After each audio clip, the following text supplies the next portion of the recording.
Check 1 2 1 2, bitch.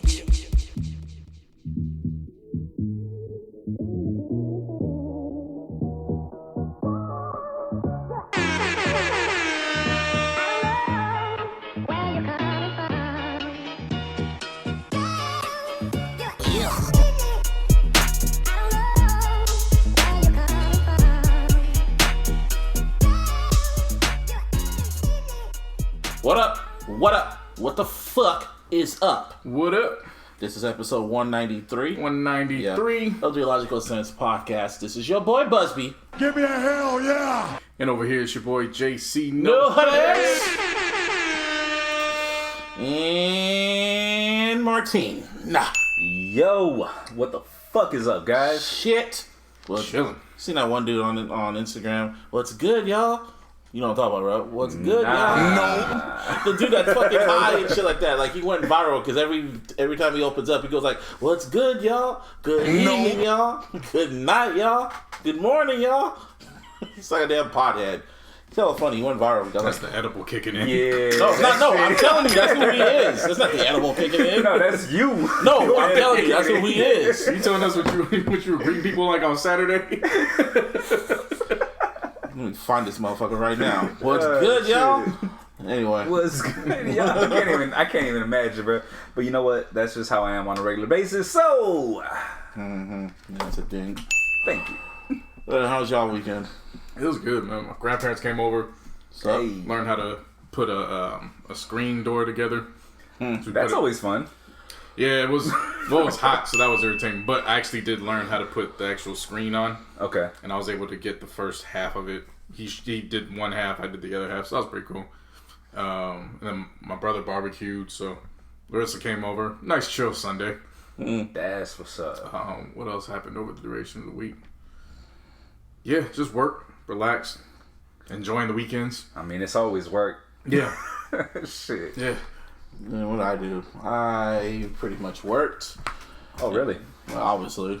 And it's getting to that point now, I just literally go home. I gotta get off early. Sometimes I just go right home, put on Netflix, and I'm trying to watch it, but my bed is so comfortable that I just pass the fuck out and have like a 2-hour nap.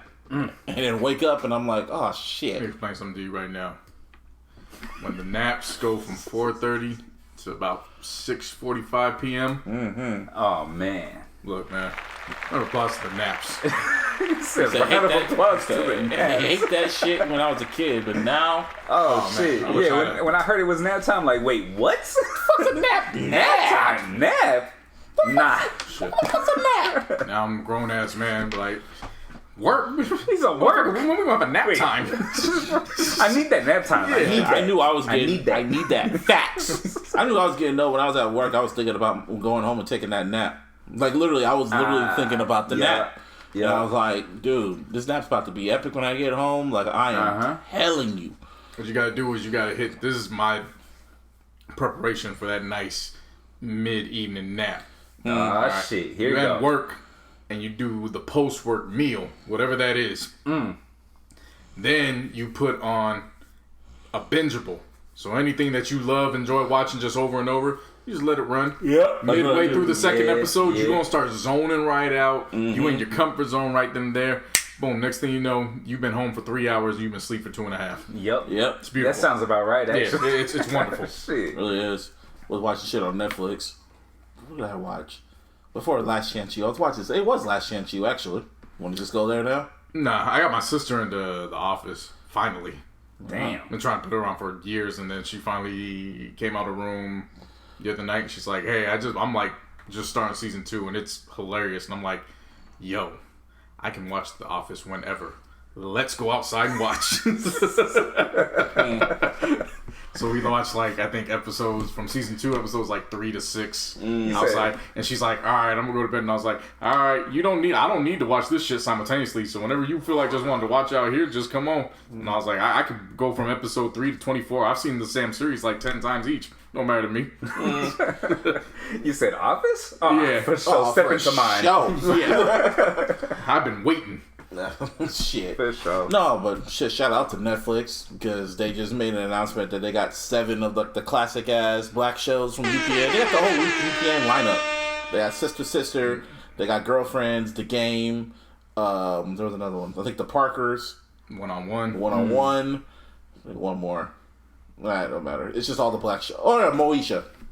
Yeah, Moesha's kicking. I was like, off. wasn't that like on the top of the list? Yeah, I know. I just saw you couldn't remember and shit. I just saw Sister, because I'm kind of shocked Disney didn't pick that up because it was part of their fucking when it was in syndication on Disney Channel. That's when I really started watching Sister. But probably was out in negotiations with the other ones. Probably. And I remember there was that time when they showed early episodes on Disney Channel, but then on UPN they showed like the late college years and shit.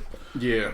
But they bringing underpaid niggas on the Netflix. Oh, I know what I fucking watched. I watched Save the Last Dance for the first time in like years. Man, that movie has not aged well at all. Of course not. Why the hell they got Fredro Starr acting like a 16-year-old? You really watched that shit? Fredro Starr was on Moesha acting like a 16-year-old. Yeah, I was going to say, bro, it's kind of what he does. Yeah. I was like, nigga, you 16, 17 and try to be a fucking senior in high school. That's nigga from Onyx. I'm telling you how my introduction to him outside of Onyx was. It was in Clockers, where the nigga was in his early 20s. Mm-hmm. Then just 2 years later, he went and became a 16-year-old. And it was like, yeah. Weren't you just like 22 in Clockers? He was in that one movie with Usher, too. What was it called? Light It Up? Light It Up, but before Light It Up, he was in... Yeah. Before Light It Up, he was in Sunset Park. Yep. Playing a 16-year-old. Yep. With Antoine... playing like some young... With Antoine Turner, who was in that piece of shit, Coach Carter, playing a 16-year-old oh my God. 3 years later. Or like 8 years later. Well, no, he was 17 and saved the Last Dance. They love picking like damn near 30-year-old niggas like, to play 16-year-olds. Like, I'm telling you, like, what's his name? Wild, old boy from Barbershop. What's his name? Black, dark-skinned dude from Save the Last Dance. You know what the fuck I'm talking about. He was all Sean Patrick. I don't know dude's name, but I know exactly who you're talking about. Nah, he was all telling Fredro Starr, like, oh, if you do this again, then send your ass right back to juvie. I'm like, juvie? Juvie? He's a juvie? You mean Rikers? Rikers Island? What the fuck?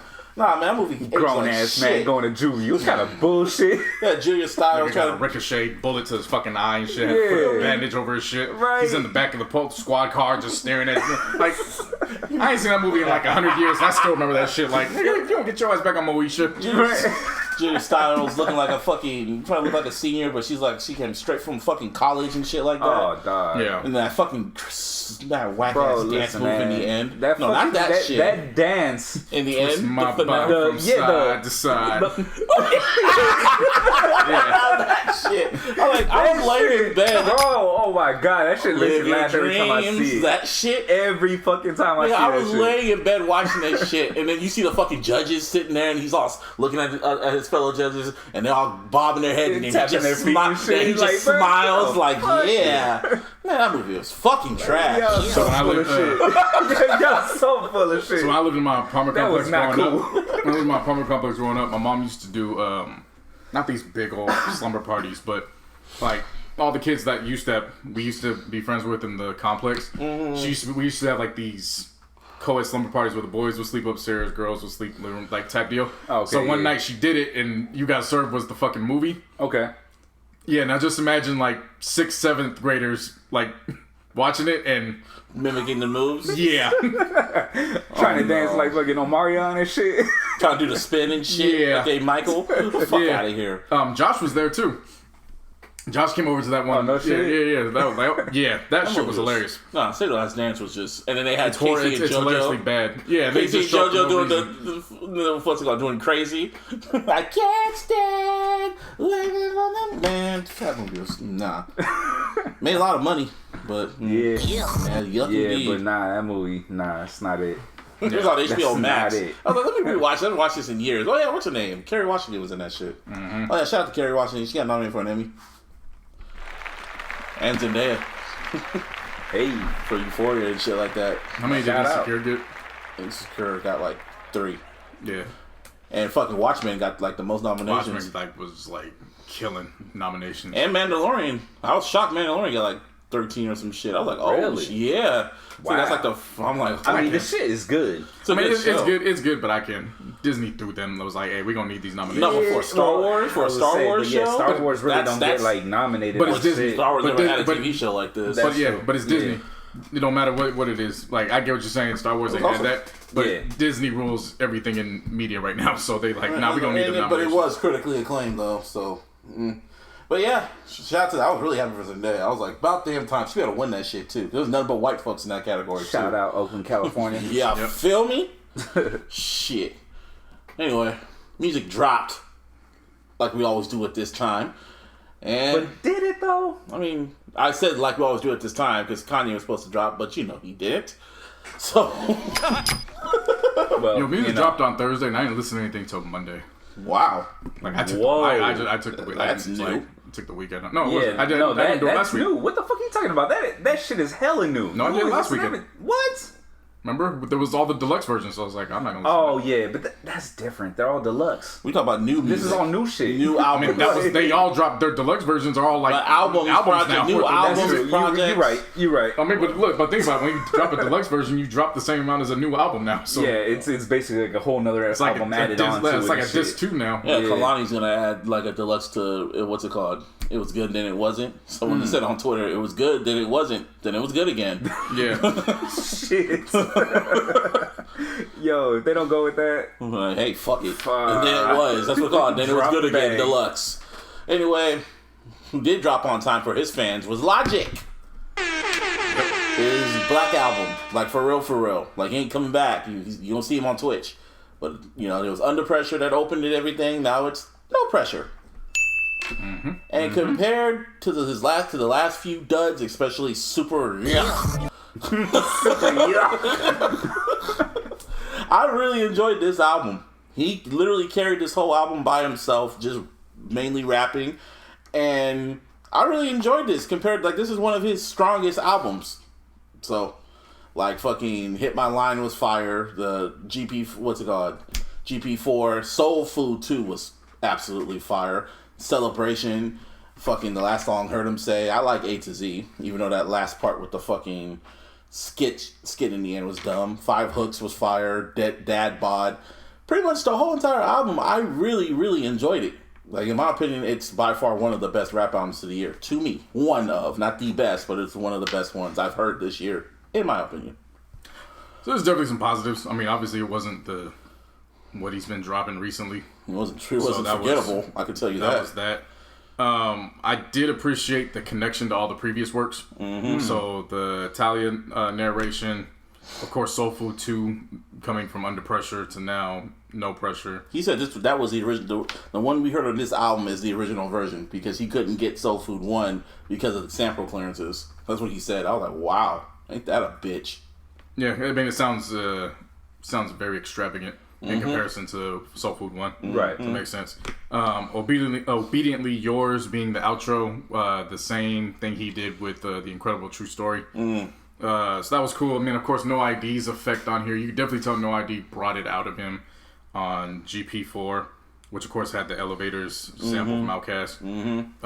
Even though he wasn't listed, dude, Silas. Round of applause for that feature. I had no idea who the hell it was, but that sounded great and amazing. Like if you're a Logic fan, you'll probably know exactly who he was. Yeah. So it's like, okay. So I mean, those are the positives, but for me, this isn't an album I'm gonna go back and revisit in its entirety. Why is that? Cause it was Boo Boo. That's why. No, it wasn't that.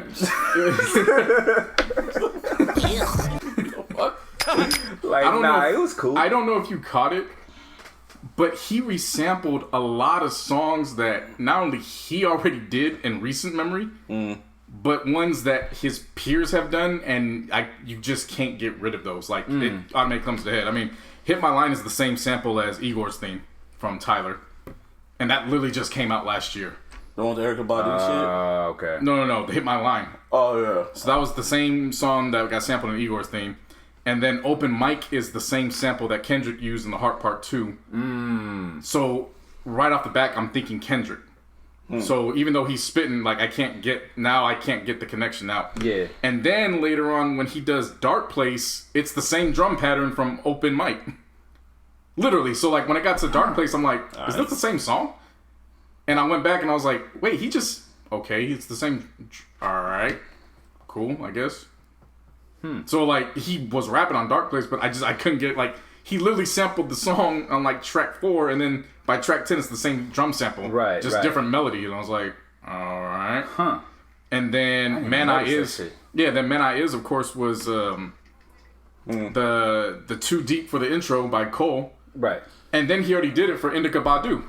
Erica Badu. No, Indica Badu. Indica The one with Badu. Wiz Oh Khalifa. yeah, I caught that Yeah. shit. I actually like that one. Like I liked it. they're good, but it's like you resample. Like I've already heard you do these, so like now I can't get it out my head because now I'm thinking about the other songs. I'm comparing them. Yeah. Because now I'm comparing that to Indica Badu, and I'm gonna Right. pick Indica Badu over this just for the vibe. So it's like, all right, cool. Like you did your thing. You Right. like clearly there were positives on here, but there's that, and then I don't know if you caught this, but Amen really sounds very similar to Hold Up by Kendrick.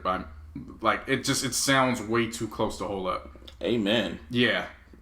What track was that one? Oh, Towards the end. Oh, Amen. Oh yeah. Like it sounds, and I didn't even notice it until Parks brought it up on the Joe Budden podcast.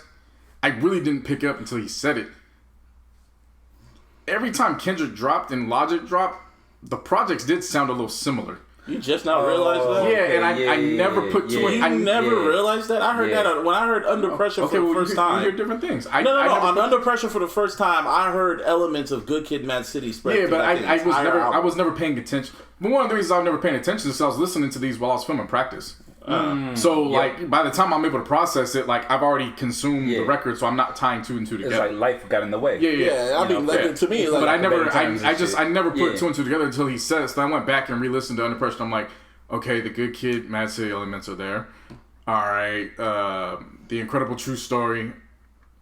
Okay, not only are there some of the jazzy elements there, but if you break down the acronym shit, To Pimp a Butterfly TBAB, and he calls his one Tits. Okay, that's the similarity right there.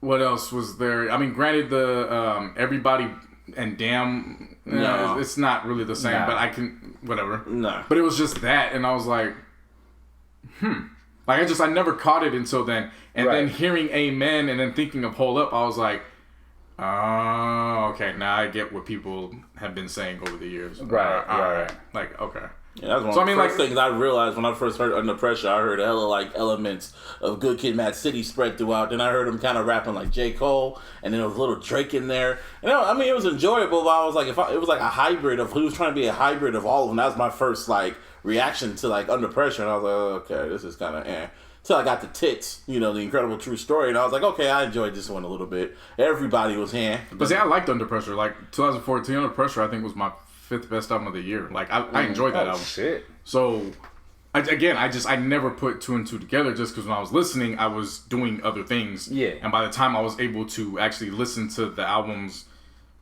and fully focus on them, I had already consumed it, so I wasn't thinking of. Yeah, like, you know what I'm saying? I didn't have that first. I didn't have that first listen to correlate. By that time, I was able to like really grasp it. I'd already spun it like 2 or 3 times, so I kind of was just all right, whatever. Yeah, no, I feel it. Yeah, I feel it. I mean, for me, I enjoyed it for what it was. Like, I didn't like nitpick because I guess I have a better time for accepting artists for who they are. So it's like he called this shit No Pressure because he knew this was his last album. He had no pressure, so he had no pressure on himself. So he's like, you know what? I'm just gonna be comfortable with what I'm doing, and whoever likes it likes it. If they don't like it, fuck it. I'm gonna be a father. I'm gonna be on Twitch making money. Fuck it. I mean, that's cool. And he rapped his ass off on it. All right. And what about you? I'm gonna give you my little take on it. All right. Mm-hmm. First of all, I really love when one producer does a whole album. Like in general, like in general, I love it. Well, No Idea didn't do the whole album. Yeah, wait, No Idea just executive produced it. But that's what I'm saying. Like he had his hand on it. Yeah, you know what I mean? His crack all over. That's what I love. I love that shit. So whoever, the one who did the first track was Like from Pactive. Mm-hmm. Oh, okay. And then his main producer Six was all throughout. But I get what you're saying. No ID. Like whenever you have someone who's like in control of how everything goes for the most part, you know what I mean? Like usually those albums come out to be just a little bit better, a little bit cleaner. You know what I mean? Like whatever. So I will say that part. As far as dude rapping, yeah, he was rapping his ass off. I just didn't relate to what he was rapping. That was my thing. He rapped his ass off, but like it didn't connect for me the same way Under Pressure and Tits did. Exactly. Like it just didn't connect. Exactly. Early on, I got his shit. It was cool. You know what I'm saying? Now it's like I find myself trying to understand what he's saying, like trying to vibe with it.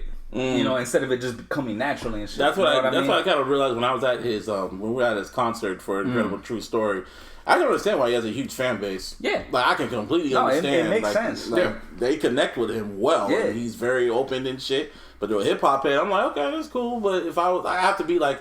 I have to be in the mood to listen to him. That's the problem. But the thing about him is that when you're in the mood to listen to him, he's like a combination of Kendrick, Cole, and a little elements of Eminem here and there. And it's like, if I want to listen to that, I'll listen to them niggas. Yep. You know, Logic is cool. If I want to listen to Kendrick, I will listen to Kendrick. If I want to listen to Cole, I will listen to Cole. I'm not going to listen to Eminem. But if I want to, you know what I'm saying? Yeah, I know what you mean.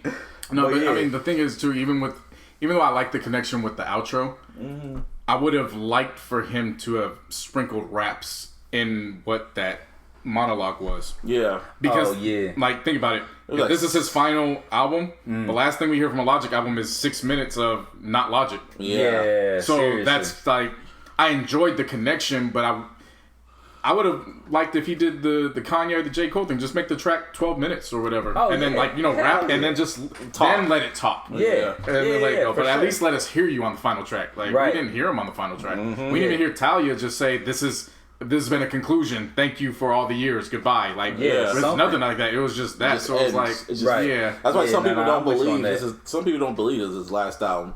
Hell, I don't even believe this is his last album. It's like, okay, he's going to take a break. He'll be back. They all come back. I'll take him at his word, bro. But I mean, as soon as I hear the next album, you know what I mean? He said he's still gonna do features here and there. No, I mean features or whatever, bro. But I'm saying, which I count along the lines of retirement. Yeah, like I look at that. I look at a feature like the same way what Kobe and Hakeem were doing in their retirement when they were working out with players. Yeah, exactly. Like they're still on the court, but they're not playing. They're just there to assist. That's how I look at a feature. It's just like. It almost seems like if you get a retired rapper on a feature, it's like you sought them out rather than them looking for you. Right. You know what I mean? Now he's transitioning to Twitch. And he said one of the main reasons he's leaving because, every time he listens to he'll listen to the critics on Twitter and they all saying some fucked up shit to him. You know what rhymes with Twitch? Bitch! Hey, man. He has mental health problems too. Turf, caffeine over here. He has he has some mental fucking health problems and shit too. So it's like, well, shit. I appreciate that interview. I mean, I took the interview for what it was. He has there's other parts to it. I've kind of been watching. Hey, but he did one interview with I forget the guy that he always does his album interviews with. Hip hop. And then he did his he did what he did for Twitch when he got emotional and was thanking everybody. I appreciated those. I mean, he let it be. It wasn't like he was chasing people to come see him for that, what have you. Like they paid. Like Martin said, I took what he was saying for what it was. Yeah, I took it for what it is. Yeah, exactly. Like he seems genuine in that. Like if you're a Logic fan, you will be really happy with this album. Like you would be extremely pleased with what you heard. He gave you vintage Logic. You just want none of the extravagant shit, none of the storyline shit, just plain rapping. It was like him at his raw. Even though there was a storyline to it. Yeah, even though I thought Perfect, but it wasn't I thought Perfect was mid. I mean, the fact that Juicy J pops up out of nowhere was dope to me. Yeah. Mm-hmm. Other than that, man, I enjoyed it. In my opinion, I enjoyed it for what it is. It's one of the best rap albums this year to me. It was enjoyable listen. It's a round of applause. Wasn't trash. I mean, my thing. It wasn't trash. It wasn't trash, but when I got done listening to it, I was like, salute to you for retiring. Like, yeah, it was kind of like, same. All right, and then I moved on to. I was like, all right, cool. Yeah, then I moved on to Currency and Harry Fraud. Oh yes, and that was great. La música de Harry Fraud. Yeah, that was a great album. There's no problems with that. I usually don't even listen to Currency like that. I don't listen to a Currency project when it first comes out, but I went right to the OutRunners because I like Harry Fraud's production, and it was from track 1 to 9. It was fire. Magnolia, what's it called? The one Rick Ross.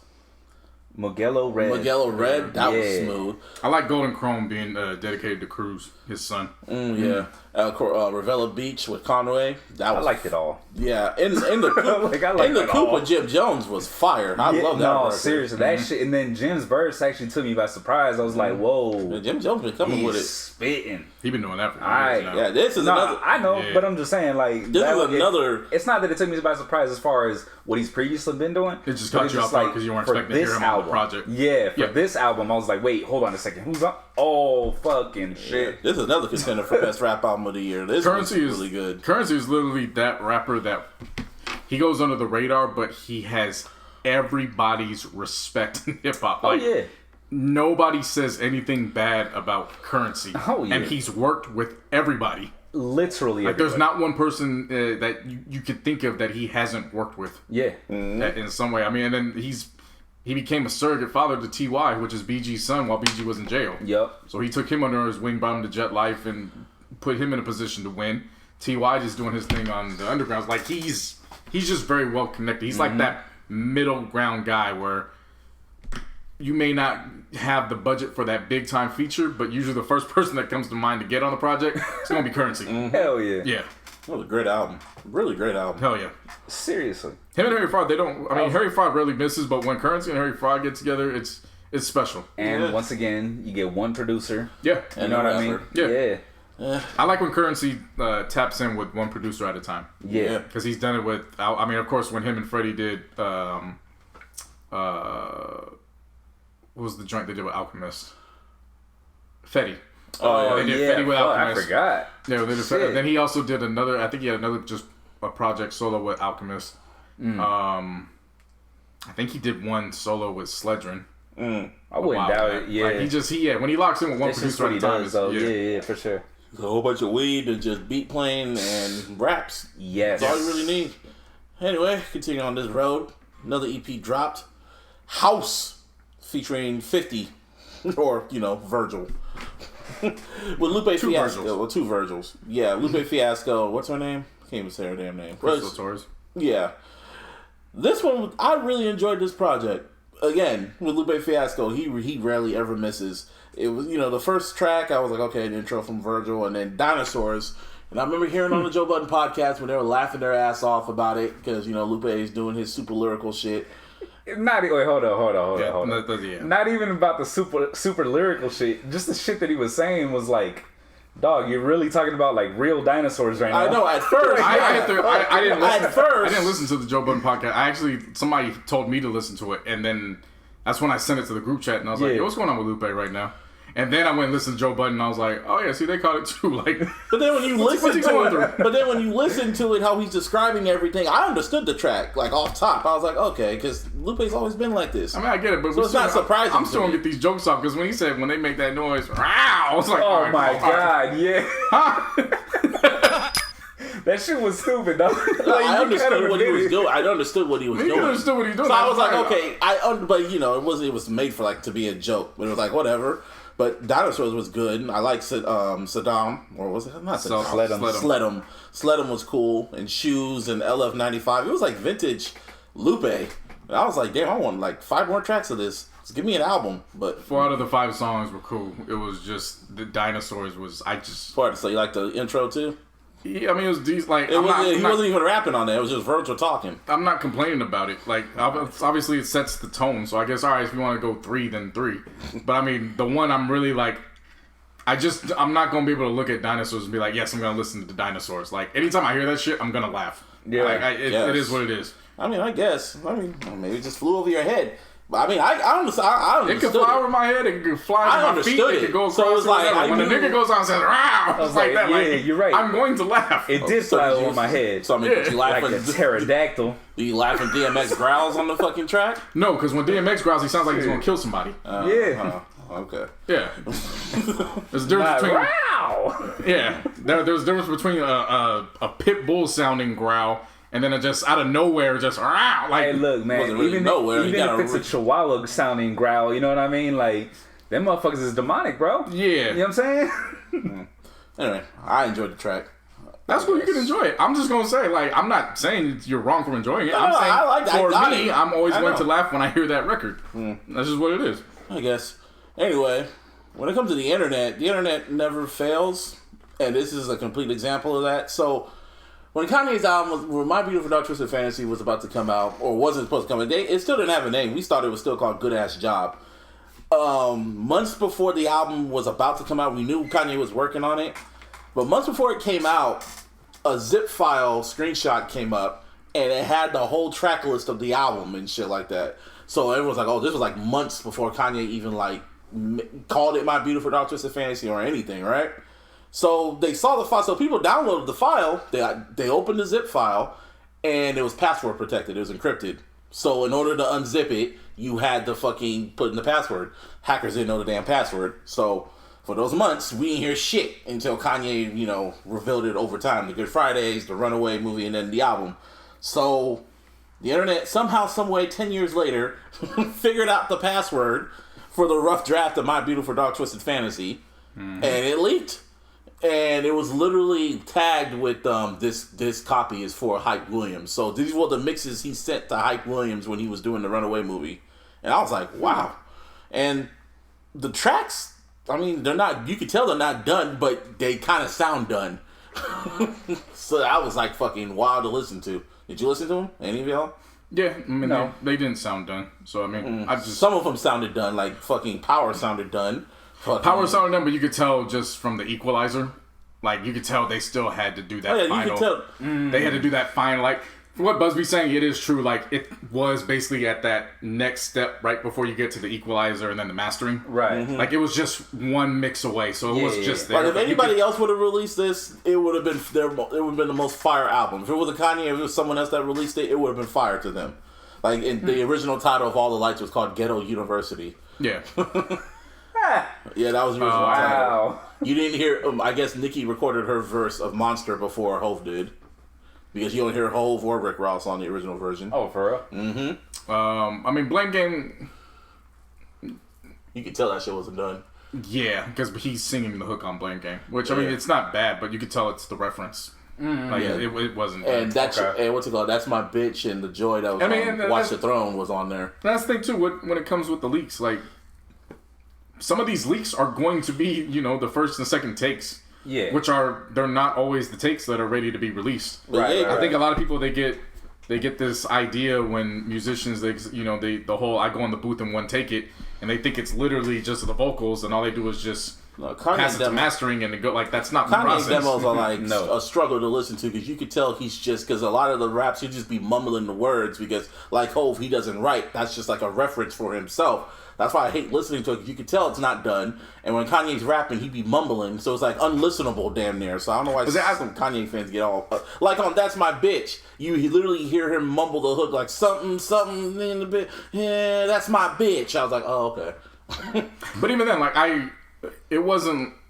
My only take was people were like, oh, this could have easily been released as the... And I'm like, no, it's not that. But on the flip side, I enjoy listening to the leaks like this. Because it lets you know the creative process that got you to the final. You know what I'm saying? Like, like when I would play Martine music years ago, like, I wouldn't have all the songs done, but I would, I would hum shit, like, I'd be like, and this is kind of... I would talk to him like, this is kind of the idea that I want to go with next. Right. Whatever. It was kind of just like that. Like, just mumble it. You're like, okay, now I can see how he got from A to B. Yeah. It's like the Bones, pretty much. Exactly. But of course, during that time period when Kanye was working on the album, he was literally giving you like a live, almost like live into the studio, because he was releasing all the Good Friday tracks. He sent He sent that file to Hype Williams. How you know? Because you heard, this mix is for Hype Williams, and a lot of those tracks he used for Runaway, like fucking Dark Fantasy, and then what's it called, Lost in This World, and Devil in a New Dress. It was literally the Good Friday tracks.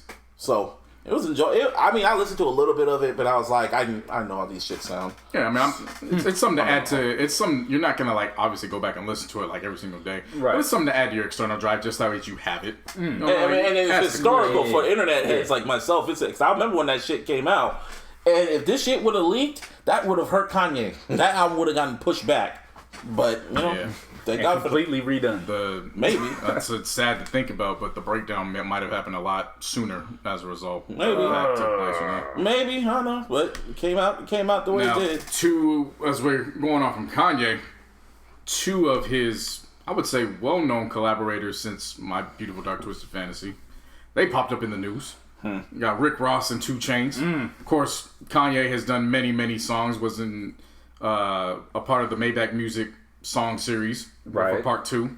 Produced joints for him. Of course, he had Ross on My Beautiful Dark Twisted Fantasy, and then he had 2 Chainz, who was unofficially good music for his first album. He was basically good music, right? So Timbaland and Swiss were like, all right, well, this is the next verses. And on paper, I'm like, I'm still. But then I started thinking about it, and I was like, Okay, yeah, I'm gonna go with Ross, but this actually might have the potential to be as entertaining as Lil Jon and T-Pain. Oh, yeah, like 2 Chainz. Oh yeah, T-Chainz, like 2 Chainz got hits. No, but I'm not saying not only that. I'm not saying that if it starts getting lopsided, it's not like it's gonna be bad because 2 Chainz is gonna crack jokes. He's gonna tell stories. His music's still gonna be upbeat. Like it's not gonna be like I have a bad catalog versus Rick Ross. It's just Ross just has songs that are. Upper echelon. And then his features, like he was on, what's it called? I'm on one. He was on All I Do Was Win, which I hella forgot about. I was like, yeah, he was on that shit. You really think about it, he was a part of a lot of big collaborations. Huh. Wait, I'm on one. Yeah, the one with Khaled, the one that Drake, Wayne, and Rick Ross did. I'm on one. That song. It was way. Wait, Khaled who are you talking about? Ross. Oh, I thought you were talking about 2 Chainz. That's why I was like, wait, what? No. How the fuck? But yeah, okay. There's some key things I'm gonna look towards though. It's if they do rounds with their Drake features, because remember, 2 Chainz never stopped doing songs with Drake. Yeah. But Ross stopped doing songs with Drake because he was taking sides with me. Drake has more. Drake and Ross have better, like more fire. They have better. They have a lot of fire ones. They have better, compared but 2 to him Chainz. and 2 Chainz. But 2 Chainz and Drake got some nice ones. No lying. What else? Fucking problems and Sacrifices. The one with Young Thug that was on More Life. I know that one. I like that one. Young Thug got the best verse on that. I know what you meant, but that's a good. To me, that's a good collaboration. I did compared like that to what what's it called? Lord knows, fucking Gold Roses. And what else did him and Drake have? Not School Spirit. What's it called? Free Spirit. I'm not a fan of Free Spirit like that. But I know what you mean. You lost me right there, Yeah, bro. But I mean, but those are the stronger records. Those are the Free stronger Spirit's not a records. strong record to me against a 2 That's Chainz record. y'all. I just but said to me, that's I just fire. said to you. I said, but to me, it's not. Yeah, all me with 2 Chainz and Drake. I mean, yeah, probably. But yeah, Drake and 2. I mean, 2 Chainz got a catalog. Like I've already said, if 2 Chainz does play his verse from "Money on the Floor" with him, Crit, 8 Ball, and MJG. Like, I'm gonna rock with that one. That one made me a legitimate. I was already a 2 Chainz fan when he made the transition from Titty Boy. Right. But after hearing True Religion, I was like, True Religion, I was like, okay, cool. Like, that tape's dope. He's got it. It was just something different about him when I heard his feature on that song. And I was like, oh, shit, okay. He's not here to play. Like, he's here for real. I mean, so there's that. What else has he got in the tech? Riot. I love Riot from the True Religion Fuck, yeah. Like that shit gets like, oh shit. That shit gets me going every single time. Yeah. Like that's one of the ones when you go to the club, you go to the gym, whatever you're doing, that is an active song. Damn right, I got it. Damn right, I got it. Ride around and getting it. That's fire. And see me, like for me, I when I saw the battle, I immediately text Cleo. Me and Cleo are big time fans of both. Like some of our weekends, the soundtracks was brought to you by 2 Chainz and Rick Ross. Gotcha. So like when I sent her that, she's like, yeah, I'm more than likely gonna be watching this one for sure. So it just, for us, it brings up different memories because they were dropping party records when we were out partying. So on paper it's gonna seem lopsided, and I'm gonna go Rick Ross by a good margin, but I think of the fact that I went with Lil Jon by a big margin over T-Pain, but I still had a fun watching it from the time it started to the time it ended. Yeah, seriously, I mean? Like, that was like one of the most entertaining ones that was so far. Yeah, Ross and 2 Chainz have a lot of respect for each other, so it's gonna be entertaining. I was very just like blot first. I really thought about it and looked at their catalog, and I was like, oh, this could be an entertaining one. I'll give you that one. Yeah, I was gonna say that too. Like a lot of people like quick to jump on the Ross train and shit. Is just like, I don't know. 2 Chainz got some heat. Like, I mean, would I be surprised if 2 Chainz beat him? Kind of, but it wouldn't be like out of the it wouldn't be so wild. It's not so like crazy when you really think about it. Yeah, I mean, because a lot of people could big up Ross, but what happens if he plays one of those songs where it's kind of on the middle end and 2 Chainz pops up? I'm different. That's what I'm saying. Like, I think he plays. I don't care. Pop that. Yeah, if he plays that shit. If he plays Pop That versus I'm Different, then it's like, you know what I'm saying? That's going to 2 Chainz easy. How's that? That's going to 2 Chainz, really? Yes. I hate Pop Are That. you kidding me? Well, that's y'all. Shit. That shit fucking slaps.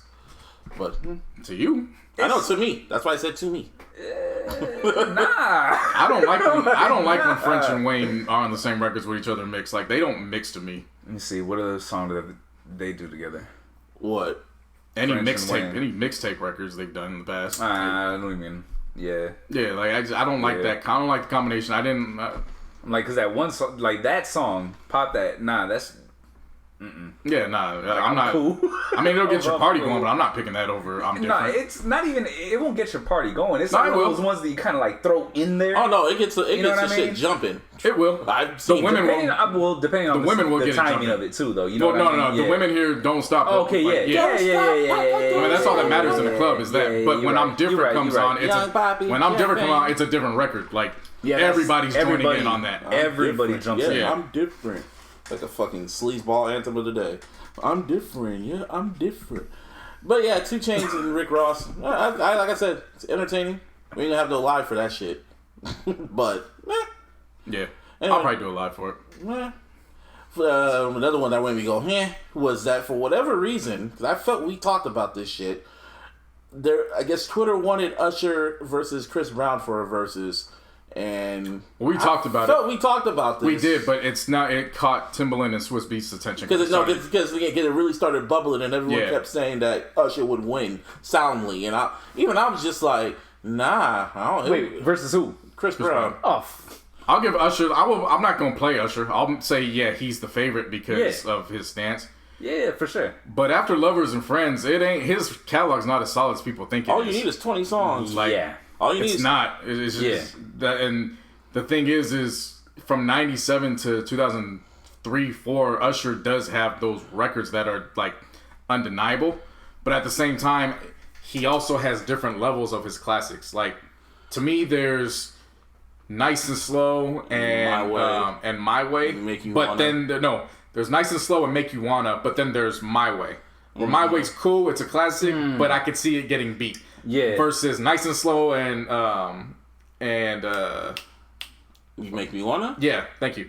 Versus those, I can't see those getting beat. Yeah, no, so those are dubs. Right. So if you factor in, like, I would say for every 3 songs, he's got 2 that are undeniable. It's going to be a hard day for Chris. Right. But he's got the one where it's So what's classic, undeniable for Chris Brown? What's like Take You Down? Take You Down. Take You Down versus Nice and Slow. You're picking Take You Down. I'm not picturing him doing that. I do. I'm picturing Chris being smarter than that, realizing that. No, because I would picture Chris being smarter than that. But if it happens like that, hypothetically, who would you pick? Probably gonna be a rough day for Chris. So Nice and Slow. Yeah. All right. So what's another undeniable for Chris Brown? No Air. Versus Make Me Wanna. Oh, I don't know about No Air. Yeah. No Air versus My Boo. No Air versus My Boo. No. Oh, so you were out of high school by then. That's Usher. You were out of high school by then. Don't matter. No, I was in high school. It don't matter. I was in high school for both. That goes to It don't matter. That goes to Usher, man. That goes to Usher. I was in high school for both. I saw the effects of both. I saw the effects of both. No Air did some crazy shit. My Boo did some crazy shit. Nah, My Boo did some crazy shit all the way, beyond high school. Honestly, in my circle, like My Boo kind of came and went. Like that's shit. Ooh, you keep saying that's to you. I know. That's why I just said in my circle. In your circle. That's why I stopped myself. Yeah, I just said that. You be so focused on arguing with people on Twitter, you forget you're talking to me. No, I know it's your circle. That's why I stopped myself. I know what you're saying. I'm just telling you my experience. That's it. Well, I get you. Not a big deal. But I'm saying I'm not expecting Chris to play these records up against Usher if he's going after him. Like I'm expecting if Chris hears Nice and Slow, he's not going to put Take Me Down right next to it. Yeah. He's going to save it because he's going to be like, nothing I do is going to beat it. Let me hold on to that and just put something up. If you're going top record versus top record, though, you know what I mean? Yeah, but that's not how the verses works. I know. Yeah. What's another undeniable for Chris Brown? We've seen through these battles. That's just not how it works. What's another undeniable for Chris Brown? Strip's an undeniable. Against He's not going to put up again. You're putting best versus best, fam. That's not going to happen. That's not how these verses have been working. That's not. We've been saying that on paper, and that's like literally we've said, okay, what if this goes? What if What's My Name versus What's My Name, and look when it happened. Yeah, but then we've also said, what if Snoop does? And then Snoop did Murder What's It Slipping versus what's it called? Murder What's the Case. That happened. No, he did Slip. Yeah.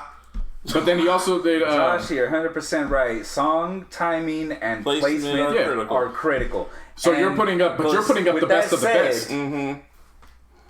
If, for example, if Usher puts his number 1 song out there, which is I promise you, Chris Brown is not going to put his number 1 song. So what songs could Chris Brown beat with Usher? I'm just playing devil's advocate. What could he beat? Like how could he beat? Yeah, like No Limit. Oh, can he beat? Yeah. No, well, no, but he could beat. That's the thing. That's the thing when you get outside of 2004.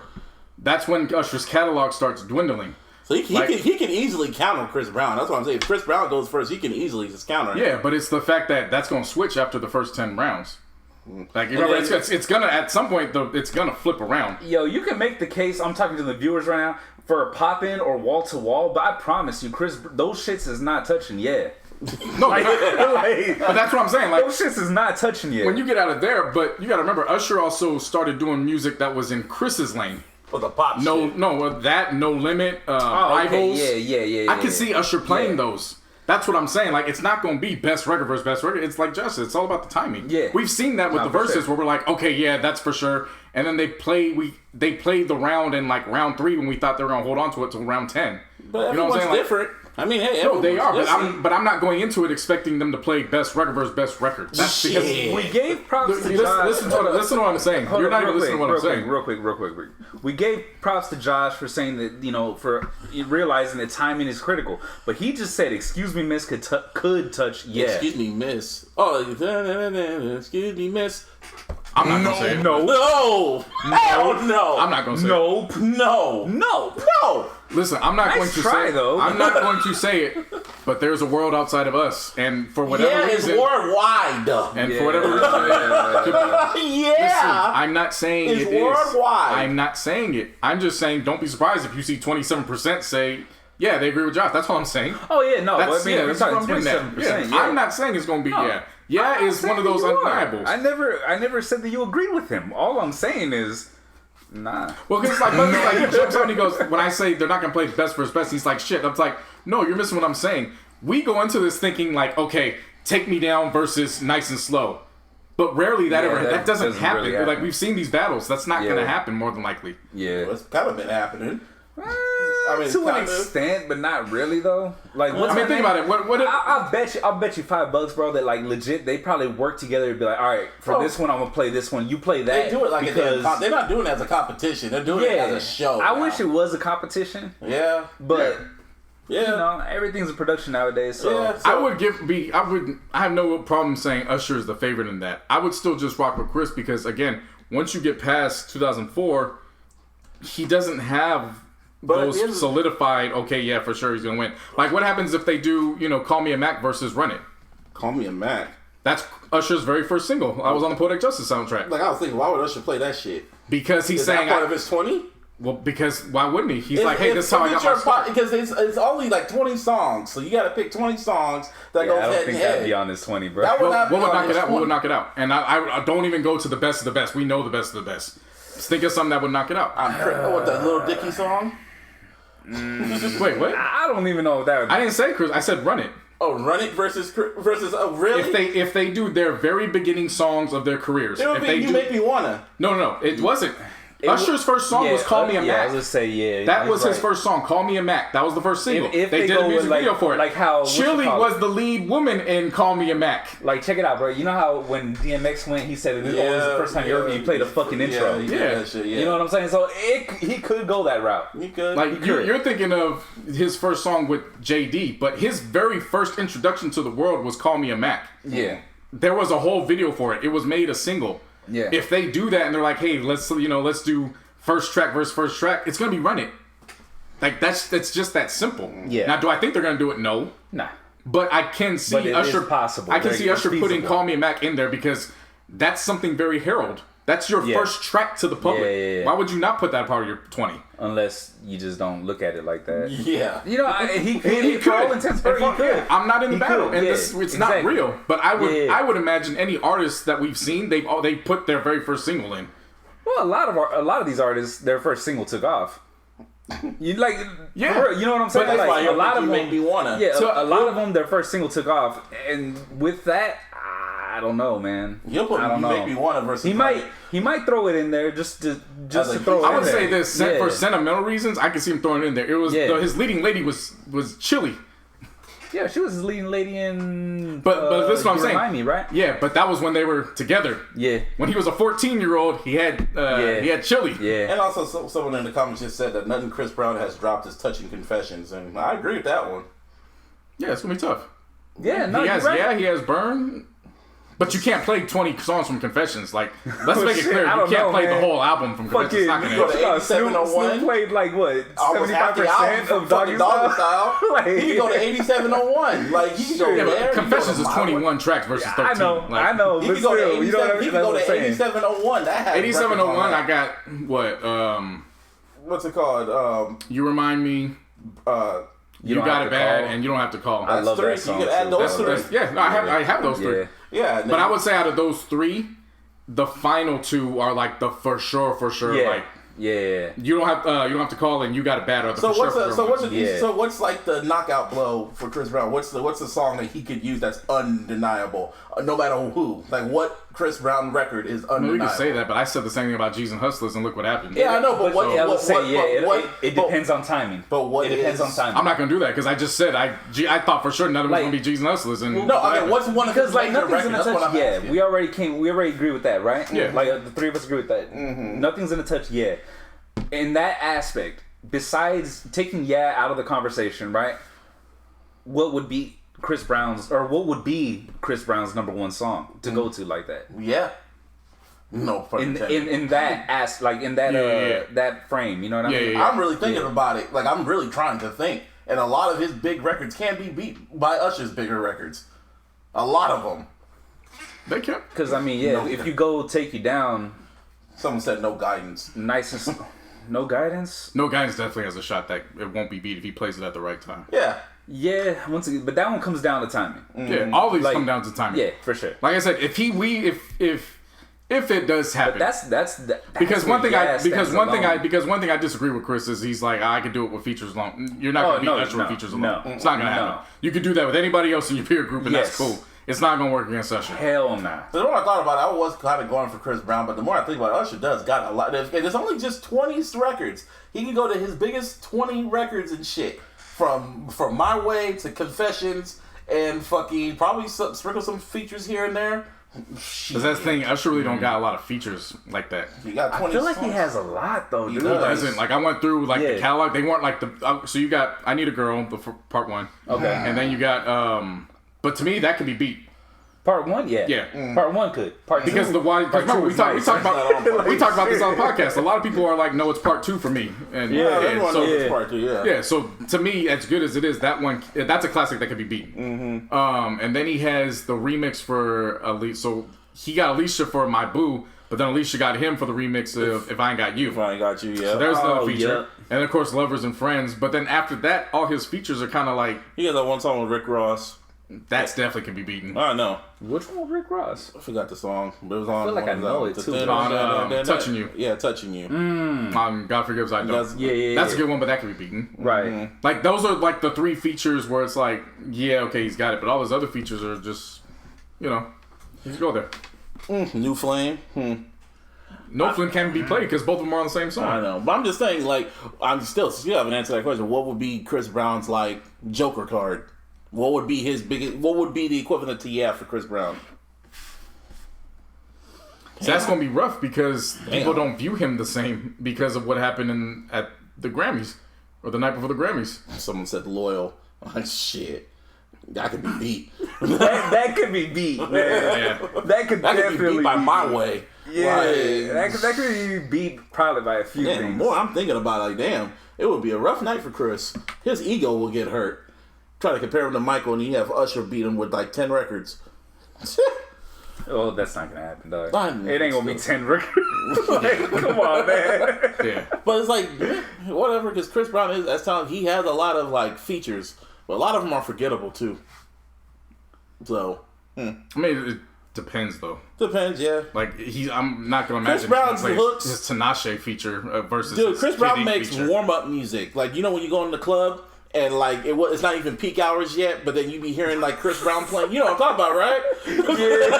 I mean, I hear Chris Brown. When I was partying, I heard Chris Brown all night. No, but like he would have warm ups, then he'd be in the middle, then he would close it, then he would close. Yeah. Like that's one thing about Chris is he has the warm up music, but you're gonna hear him 30 minutes later, and then you're gonna hear him another 30 minutes later when it's popping. That boy got the 10 o'clock music when he's trying to open up for free. What's it called? The guest list. Yeah, when you gonna try to lure him in, they gonna. That's the thing with Chris. That's guest list music. When you're trying to lure him in, you play his features.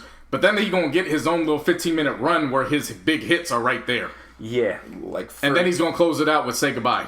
What's it As always, like that was always the ending song.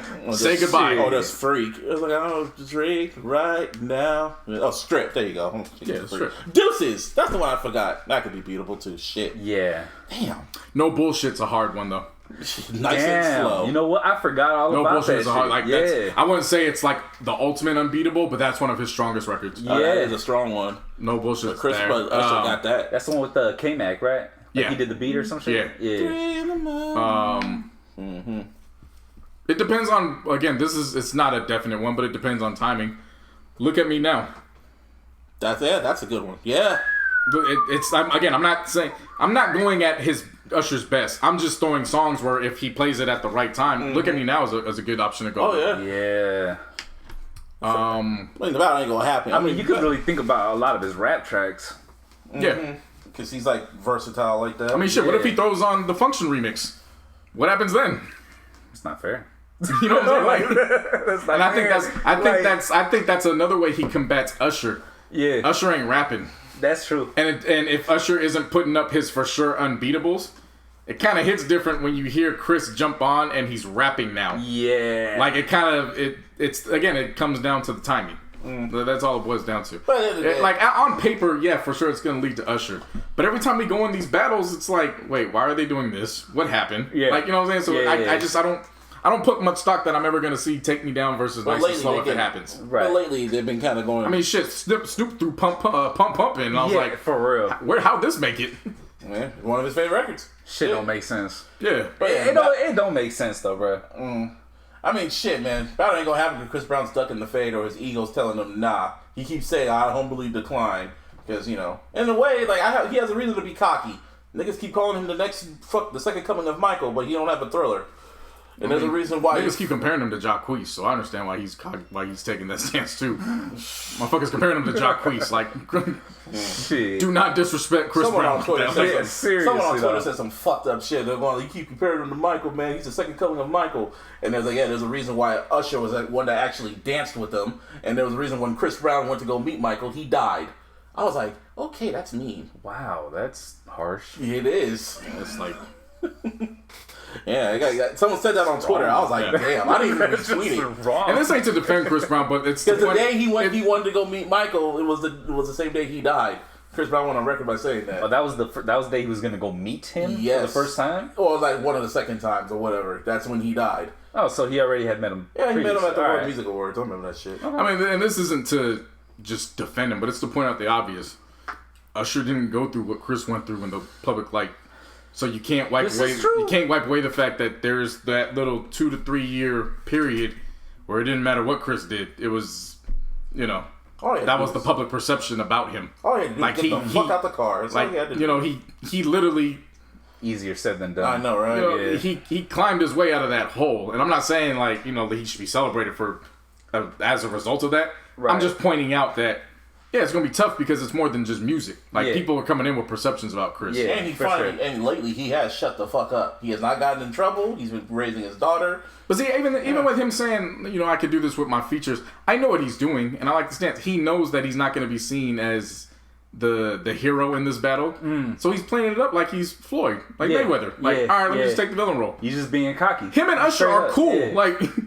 Usher was in the Loyal video. He was just seeing what everyone was saying. No, but the thing I understood, people were talking about Chris Brown like he's a fucking punk and shit. Same shit they were doing with Ludacris and fucking Nelly, man. It was like, you know who the fuck Chris Brown is? Like, even my regards to him, it's like, dude, y'all need to stop talking down about Chris Brown's name, bro. You'll remind you who the fuck he is. Even if you don't like who he is or, disrespect him because of the whole Rihanna situation, which I understand. You know what I mean? I get it. How long has it been now? But it don't matter. No, let's ask it.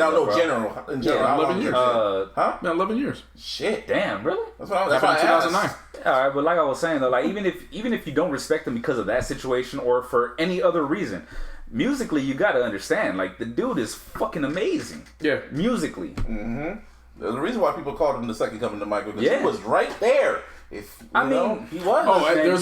was. I'll still say is, bro. He's literally right there. He's literally right there. So Chris's strong record, if you get out of Usher sound, and when Usher started doing that Will.I.am sound, that sound's not going to match with Forever. Oh no, that time Forever is the counter to anything Usher had in that sound. Because remember, EDM type. Because remember, not only was Forever big, but remember what happened with The Office. So people who watch The Office, they're connected with that song because of Jim and Pam. Yeah. So that's probably his strongest record. Forever, if you get out of that range of Usher sound. R&B shit. That's a strong one. That's a strong one. Yeah. That's a really strong one for Chris Brown. I don't see Usher beating that one. That is a really good one. I don't see him beating that one. But like you said, it's all about timing. And plus, we don't even think the battle's going to happen anyway. I would love for it to happen. People want Usher. Oh yeah, I would love for it to happen. People want Usher and fucking Justin Timberlake. And I'm like, no, because black folks still hate Justin Timberlake for all Janet shit. It's not fair to Justin. It's really not. It's not. You ain't gonna do that. You don't want to hear the shit. Shit. Anyway, That'll be quick. Yeah. That will be quick. Niggas be saying no white people allowed, but they'll probably allow John B if he fucking says it, because they black people like picking and choosing their favorite white folks. John B's white? Mm-hmm. Yeah. We understand John B ain't problematic either, and in a lot of people's eyes, Justin Timberlake is problematic. Yeah, because it's not just. You gotta remember too, it's not just the Janet thing. A lot of people remember what happened with Punk'd. The who? With the series Punk'd. Where he was wearing the bandanas and all that. Wear the bandana. No, but listen. I know what you're talking about. Listen what I'm saying. I know what you're talking about. But listen for the people. Yeah, the people. Listen to what I'm saying. Mm-hmm. He was wearing the bandanas. He was doing all that. But as soon as he was getting his car repoed, he turned into that white privilege. Mommy, come help me. You know what I'm saying? Like that. Like, word. A lot of people have that in their minds. Yeah. So, a lot of people. All right. But again, you got to look at from. I look at that. Yeah, I know. Yeah. I remember that. That is a perception. It's not a reach. No, it was the other shit that happened because there's other little problematic racist shit he was saying. Well, quote unquote racist. They look at him like he's a flat out racist. Then of course, Man of the Woods. People still look at him for that one. I bet that's why he's really mad about this pandemic because he can't do his little fucking comeback album. He has to live with that album. His fucking his kamikaze album, his makeup album. Taylor Swift dropped an album. Yeah, I don't care. Yeah, well, it's gonna sell 600K. I did see that she did something for Natalia Bryant, which it's commendable. I'll give her that, but it doesn't mean I gotta listen to her music. I listened to that album like 3 tracks and I passed the fuck out. Yeah. I really tried to listen to it too, but I liked her at the beginning of her career, and then it just became repetitive that she just goes after her exes and she just makes songs with them. And it's like sounds like fine. Drake. That's fine, but if sounds like Drake. That's what Drake does. She's like the pop. She's like the white girl version of Drake, and Drake's like the black version, hip hop version of Taylor Swift. Nah, because Drake does the same shit. Drake is left on red. She has like an ugly. She gets with people, and then like they break up, and then like 4 months later, her album's coming out. And it's talking all about the breakup. That's what Drake does. Yeah, he's kind of right. He's kind of right. He does that. Look what he jaded. Georgia Smith. Yeah, they weren't even dating. But that's what I'm saying. Like that was just all in his head, bro. That's one song. Taylor's albums be like from top to bottom. It's about the ex. Yeah, like, you're right. Yeah, you're right. But Drake can do that. I mean, but Drake if you want to be serious about this, Scorpion was literally about his. Scorpion was about Push. Exactly. And Kanye. Gotta add Kanye. Yeah. So that's something completely different. Yeah. But he doesn't do that on every album. That's what I'm saying. He got taken out of his route or his lane for that one album. Mm-hmm. On every Taylor Swift album, it's about an ex. Yeah. Mm-hmm. That's what I'm getting at. Yeah. And Drake just makes music about, like my cousin said, bitches in hindsight. Yeah. Yeah. Anyway, what's it called? Keisha Cole decided to battle. She wants to challenge fucking Ashanti. Really? I would like seeing that one. It sounded Ashanti funny. Got 20 tracks. That's gonna be quick. Yeah, because she got writing credits. Yeah. Oh, so she can use writing And credit. you gotta remember with Chris Brown. Chris Brown can use Disturbia by Rihanna. He can use Umbrella remix. He can use the Birthday Cake remix. Those are still beatable. They are, but those are they tough. are, but they're like I know, out the cut type shots, man. Like It's one of those ones that they could win based on Ashanti could just play exactly. Jennifer Those Lopez. Are like sneak attacks and shit. Yeah, Ashanti could just play Jennifer Lopez's fucking discography. I would like to see Keisha versus Ashanti because on paper, like at first I heard it, I was like, huh? And then more when I was thinking about it, I was like, they got a decent amount. Really? I remember Keisha Cole had her first project, and then she was on Diddy Dirty Money, the Last Night track. Yeah. Okay. That's one. That's one track. I'm trying to like. So she had 4 from her debut, and then the song with Lil Kim and Missy Elliott. She had like another 3 or 4 on the next album. So there's 9 alone right there. I don't know the rest. Sent from Heaven was on third if it wasn't from the second. So she's got some. Shanti got hits. Yeah, that's the thing, man. Ashanti got like those bangers. You know what I mean? Like that might be enough to win up against Keisha. I like Keisha Cole. Ashanti would be going in as a favorite, but it's a good one. I see it. I see. It ain't like Keisha Cole is just a bum.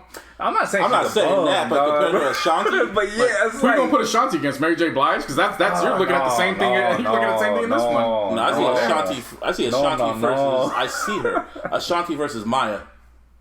Maya don't got 20. I'm just saying, I can visualize that. Maya don't got 20. Maya was here from like 98 to like 2003, and then she was out. I'm trying to think. And she didn't do enough. Who would be enough for Ashanti? Because it's not Keisha Cole. Yeah, I just don't see I don't Keisha. see Keisha Cole. Well, you just name Maya. Maya's not on Keisha's level. And Maya's not on fucking Ashanti's level. But that's what I'm saying. So pick somebody that would be on. I'm thinking right now. Okay, until you can. Keisha kind of is fitting that mold. Well, there's somebody. I'm trying to think because there is so I could visualize it. With don't go Beyonce because that's unfair. Even though what the writer said. I'm not because of what the writer said back in 2003. Yeah, I know that. I know. I literally see the person in my head right now. I literally see them. Fuck it. But yeah, I don't know. Somebody also said they want to see Janet versus Mariah Carey. That would be some fire shit. Janet Jackson versus Mariah Carey. They both got hits. That could go down to the wire. That could really come down to timing. Yep. Yeah. Shit. Tony Braxton versus. I'm just thinking about it. I know, like shit. I was thinking Tony versus Mary J. Blige. That'll be fire. Ashanti versus Kelly Rowland. No. Kelly don't got it. Kelly ain't got it. 5. Unless she's gonna play Destiny's Child the whole time. You feel me? Yeah, well that's true. But that's Beyonce's lead vocals. I literally see this person in my mind, and it's like blurry, but I can see Maya going in. So it's. Well, if it comes to you, she's gonna show up. It's gonna show up later. But Maya doesn't have more hits than Keisha. Maya was like literally here for like a quick minute, and then she was gone. Like I think she got like 7 or 8 max, maybe. Fucking Bow Wow got all mad at Timbaland because he told him he don't got 20 tracks. I would be too. I would be too. Seriously. Then I looked at fucking his Essential. It was only up to 14. I think that's what Timbaland looked at. He went on Apple Music and looked at Bow Wow. They did the same shit. They do the same shit with New Edition.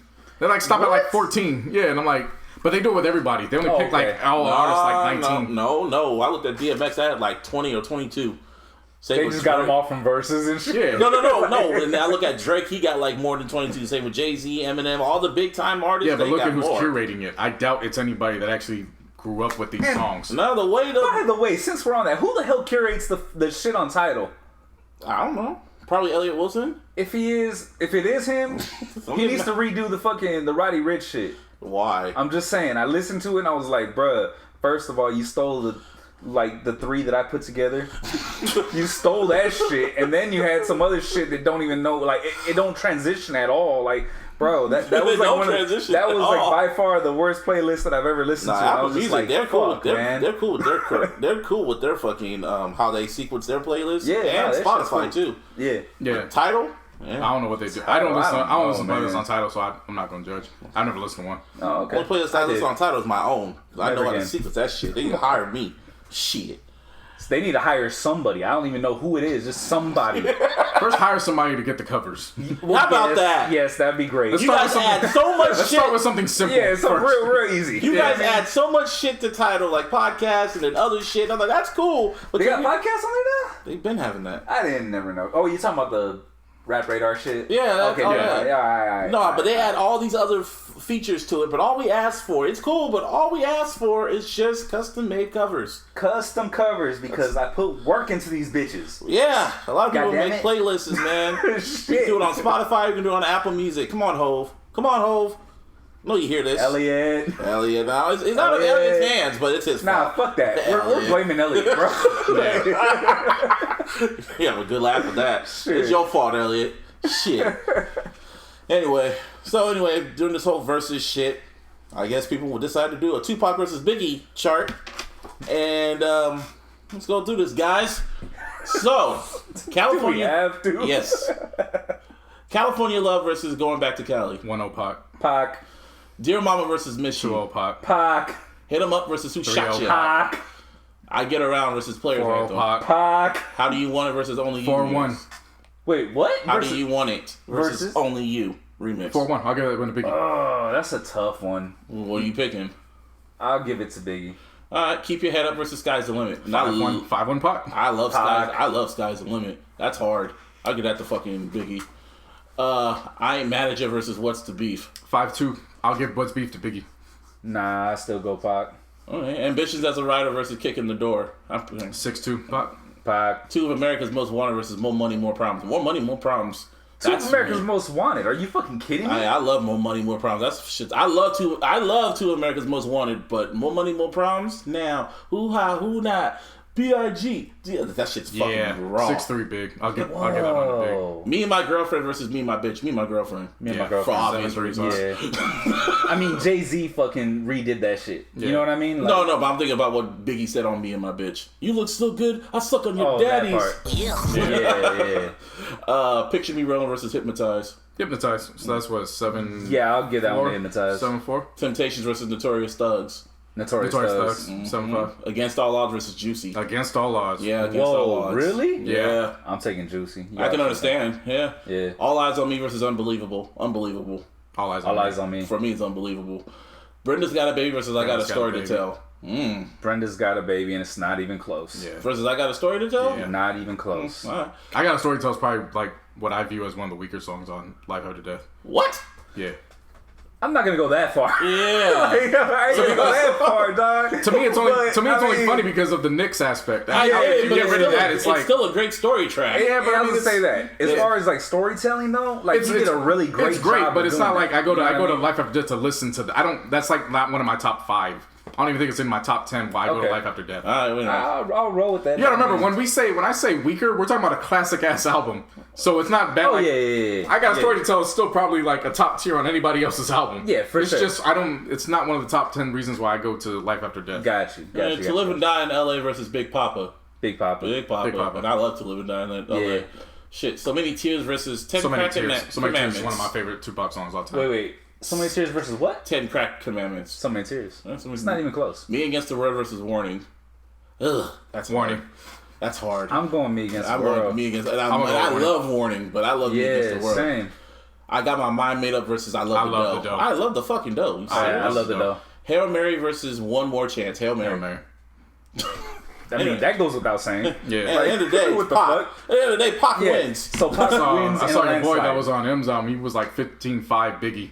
And I was like, what boy on M's album? The one that was singing on there? I was like, oh, okay. What boy? I don't know who Blanco. you said. Yeah. Blanco? Yeah, he wrote 15.5 Biggie. Like, let's stop White Gold, yeah, my boy. He's like, let's stop pretending Pac. I was like, oh, okay. Well, he got 15.5 because he's from the East Coast. Yeah. East Coast bias. Yeah. Wait. Really? I mean, shit was different when Snoop started kicking down the buildings. I know, right? He really picked all them songs over Pac. Like, really? And it's not even being biased. These are like, I love some of these Biggie records, but really, shit. Yeah, That's all I can say about that. What I have, like 13-7, 14-6? At the end of the day, Pac wins on all our lists. Across Pac the wins, board. Bro. That's a landslide, too. Like Biggie has some other with those songs. Yeah.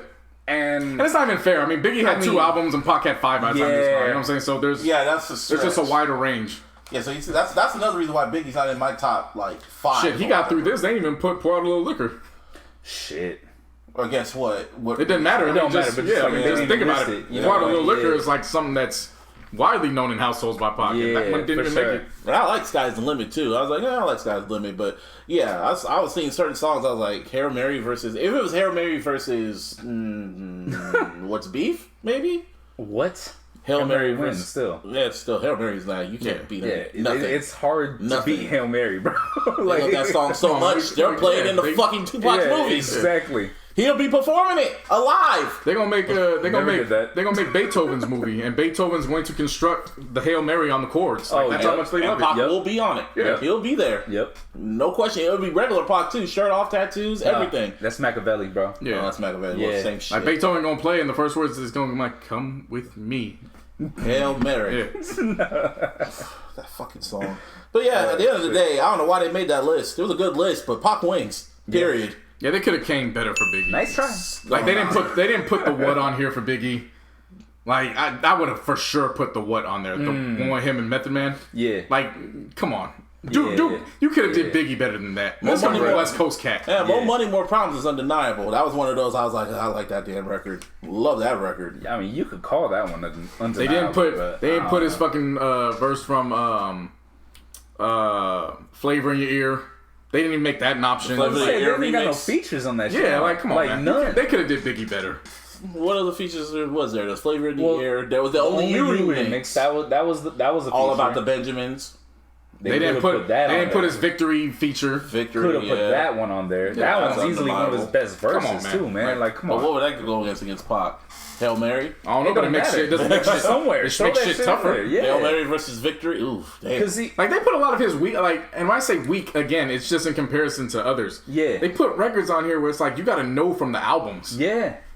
Motherfuckers play Victory. It don't even matter if you play Victory from 97 or Victory 2004. You know what it is. Doesn't matter. Like, you know exactly what the fuck that is. But it's more memorable for fucking what's his name's verse, Diddy's verse, or Jadakiss's verse. Wink, wink. Anyway, more versus talk, I guess. Juicy, I guess versus asked, who do you want to see next? And Juicy J said Juicy J versus Nas. No. Nah. I'm picking Juicy J over Nas. I bet you are. Me too. And I'm not gonna argue with you because it's not fair. Because I Juicy don't J's want to talk about this. Well, that's fine. I'm talking to Martine. No, I just like look at some updates from wrestling. It's not fair for Nas because Juicy J's a producer. So factor in all of his productions. I'll agree with you, but to an extent, though, I mean, for the most part, most of his production was all in house. Yeah, but he also did International Players Anthem. Okay. That's one. That's a strong. That's a record where that like even that being said, that one's still technically in house, and the reason why I say it like that is because of Project Pat. They just redid the sample and they gave it to UGK. That part, yeah, but also it had them on there on the original. Well, yeah, but I mean, like, but for what got released, yeah. For what it became, really. Like again, these verses, it's about energy and it's about timing. Nas and Nas different as artists. Yeah, no, they are. That's why it would never happen. Yeah. But when I saw Lil Jon beat T-Pain's lyrics with Chance, they're like the same fucking type of artist, T-Pain and Lil Jon. I can see that. Well, yeah, but think about they're not. But T-Pain was giving you full lyrics. Lil Jon beat his ass, and he was only repeating shit like 3 bars at a time. I know, but they're literally kind of like the same peer. But they're not artists. Like, I know, but I could see Lil Jon versus T-Pain. Like that one, that makes sense. Like Lil Jon would have been a better matchup if he went against another producer that had that realm. Like T-Pain would have did better going up against somebody that had solo artists, but he had features. T-Pain and Lil Jon are like party, like but they're not the party. To say they're the same is lazy to me. Yeah, wait, hold on. Not the same. If you're gonna put them in the same realm like that, like they belong in the club. In the club shit type of shit, yeah. Yeah, I get why you could say that they're the same. But T-Pain, for all intents and purposes, he does produce also. Yeah, he does. But T-Pain is. But he's a singer. Yeah. Lil Jon is strictly a producer. And ad-libber, whatever the fuck. He's still a producer. Yeah, so they're not the same. Like, they just do music in the same realm. That's what I meant. But but that's not a fair way to do a versus either. Like even then, it was entertaining. But I still would have found somebody better to go up and match up just because that wasn't a fair matchup. Yeah. Like, and that's why I think about this. It's not a fair matchup for Nas because we've seen that versus isn't about lyrics. Yeah. What is one thing that everybody knows about Nas? He can rap. It's really not good. his beats. Yeah, he can rap really good. He can rap really good, but it's not his beats. Yeah. And we've noticed that those beats play very big factors in these songs. Yeah. In these battles. In these battles, for sure. Like, and don't get me wrong, he's got Made You Look. That would be perfect against Juicy J. Yeah. He's got Thief's Theme. Perfect against Juicy J. Okay. So he has the records to do it. It's just when he starts going into the lyrical miracles, which is cool. What happens when Juicy J comes and he goes, all right, well, let's just put Slob on my knob. What's gonna happen? Because it don't matter who you are. Everybody fucking knows Slob on my knob. Yeah, I was just gonna say those lyrics. Everybody knows them. It'll be Scott Storch versus Manny Fresh. It's it'll be lopsided for no fucking reason. It's it don't make sense. But whatever. Whatever. It's the arena. Like Nas would need to go up against lyricists. Yeah. It's not fair. It's not fair to put him up against Juicy J, because even though there's no way I would ever argue that Juicy J is of the caliber and an MC. Oh, it's not like that. Nah. It's not even. That doesn't make sense. But when Juicy J has a role to get in a lot of people's records because of the sound that he orchestrated and sounds that resonated in the clubs, like people remember those. So when Nas, tries to make a counter as good as in people's eyes as You Owe Me, well, now he's venturing into Juicy J's realm, and you're not gonna out Juicy J. You don't want to do that. Yeah, but you don't want to do that. That's not Nas at all. So, but it is. He made the song. No, but that's not his real. I mean, It's not who like. It's not his foundation. That was Nostradamus, wasn't it? It's definitely not. Yes. Yeah, that's the album he hates. That was like his worst album. Yeah, well, I mean, it's not his foundation, but he did make that song. Yeah, he made it. What I'm saying? Yeah. So when you do shit like that, or it's like you're trying to cross over, kind of. Right. Yeah. You know what I mean? That's why you cross over into Juicy's world. Yeah. That's gonna be a long. It's like that's what Juicy J wants, not what Nas wants. I mean, Juicy J. If he plays Uchi Wally. Like, it's game over, bro. Because they you're doing my shit? Yeah. Gotcha. And that's the problem. Like, Juicy J is regional, but he's regional enough. Yeah. To where he doesn't just he's not claimed by just Memphis. Right. Like, Houston will surround Juicy J. For sure. You know what I mean? Like, it's that type of thing. So that's why it's like John Cena going to ECW. John Cena's the better wrestler, but he's going out of his comfort zone. Yeah. Like, and I applaud Juicy J for bringing it up. I mean, Juicy J had news this week. So Juicy J went independent. He left Columbia. Then he's dropping his first independent single that has Wiz. Good for him. I love what he did with this. He's like, okay, I'm like high as fuck or some shit like that, or yeah. So he brings attention, which I think the majority thought it was like a joke. But I looked at it and I was like, well, going based off how the verses are going, like, it's basically who got the better party records. Nas don't make party records. Exactly. So that would be just not it just wouldn't make sense. But it did start a debate. And as a result, unnecessary debate. You can say about a lot of debates. Because they're two different artists. Nas, but that's what makes stuff fun. Like, sometimes the best debates you have are shit that it don't mix. It doesn't make because sense. it's so hypothetical that it's endless. Like, just like the whole who's the better lyricist that Van did, J. Cole or Lil Wayne. I was like, what, just by lyrics alone. Yeah, but what did we do? We came out here and we talked about it. Because I was more looking at Van Jones like, why the fuck we talking about this shit? That's just fucking stupid. But listen, what I'm saying, we could have made a decision to say, well, it's just too stupid. We're not even gonna bring it up.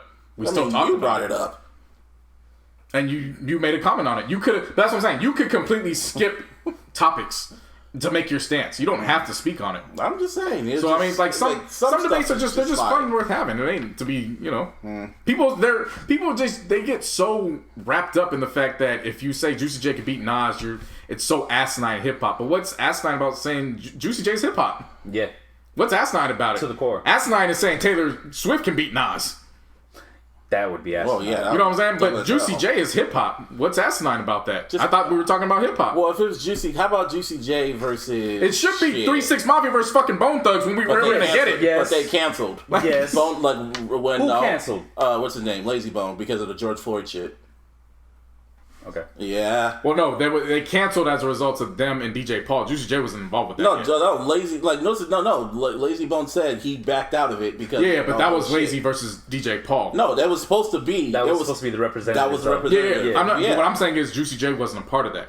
So Juicy J could pick it up and then. Oh, I get what you're saying. I get what you're saying. Oh shit, maybe Juicy J versus fucking. I see this person too. I mean, you gotta get 3-6. Maybe 3-6 versus Beats by the Pound would be a good one. Well, maybe. Think about it. I'm thinking.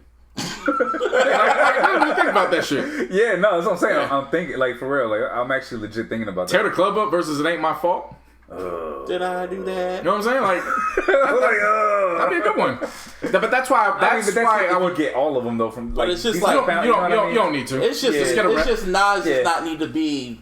Like, because KLC, man. Not there. That's the thing. Nas just sticks out. It's like I see him in a whole other region. That's like when Nas did that Lil Jon song, "Quick to Back Down." I was like, Nas, why are you on this record? This isn't you. No. Well, technically, it was a Bravehearts record, but still, he was on the record with him, and it did not sound right. So Juicy J versus. I like that song. What are you talking about? What? I like that song. Yeah. Quick to back down? Yeah. He was talking real aggressive. He was giving Jay-Z bars on that motherfucker. For real. I just couldn't hear Nas over Nigga, like a little jumped up on that motherfucker the first 4 bars, and you already know who I'm better than. All right. Over a little John beat? It just didn't sound right to me. It just didn't sound I mean, that wasn't his last one either. He was on grand finale on the Crunk Juice. Oh, the last track. that didn't even sound right. Well, whatever. See, I don't know, man. Personally, I like hearing bars on top of Southern beats. Like, that shit just, it goes together well for me. But, I mean, that always goes to what I believe. If, like, Nas is elite, but I always put him towards, like, the lower end of the elite. Just because of the lack of the beats. Yeah. Like artistship, not just the bars. Because I'm not just a bars person. Yeah. Well, the first genre of music I fell in love with, there was no words. It was jazz. So I go off of rhythm. Right. The bars came later, so it like implement it. But I like my de facto is the rhythm. So I always look at it from the fact of if Nas had Rick Ross's ear, Nas would more than likely be the most undeniable rapper in history. Yeah. Period. He just he didn't have it from that standpoint. Well, that's y'all. Nas is still one of the GOATs. No, I didn't say it wasn't. He definitely is. No, I'm just saying when it comes to albums, I personally have no problems with any of the beats. But again, that's just me. You're more of a lyric person. And both beats and lyrics. I can't listen to an MF Doom album. So, but I noticed in comparison to me, you're more of a lyrical person. Yeah, lyrical and the beats have to match too. But trust me, like all the beats I've heard with Nas on. Let's just be real though, bro. I mean, for the most part, the consensus is that he picks bad beats, right? Yeah, that's not just something that we're talking about. I know, but I'm just letting them know that. Bro, I know, but I'm talking to the people, and in my opinion, the people are wrong. So, but that's just me. So, it is what it is. Now, with that being said, there was some shit that really had me stop and just think. Shit. And I'm like, I would love for it to happen. No, that shit ain't gonna happen. But it's definitely not gonna happen. Never. Now I don't know if this latest episode of Expeditiously T.I.'s podcast has dropped yet, but the clip had dropped out when he has Jeezy on either the upcoming or the latest, if it's already dropped. Yeah. Jeezy's on the latest podcast episode. In that, they were talking about trap music and the history of trap. It's not gonna happen. As a result of that, we know what this is. They brought up the whole Gucci shit. They brought up their beefs with Gucci. Happen. Yeah, and well, that's fine. But for those who don't know what's going on, gotta inform.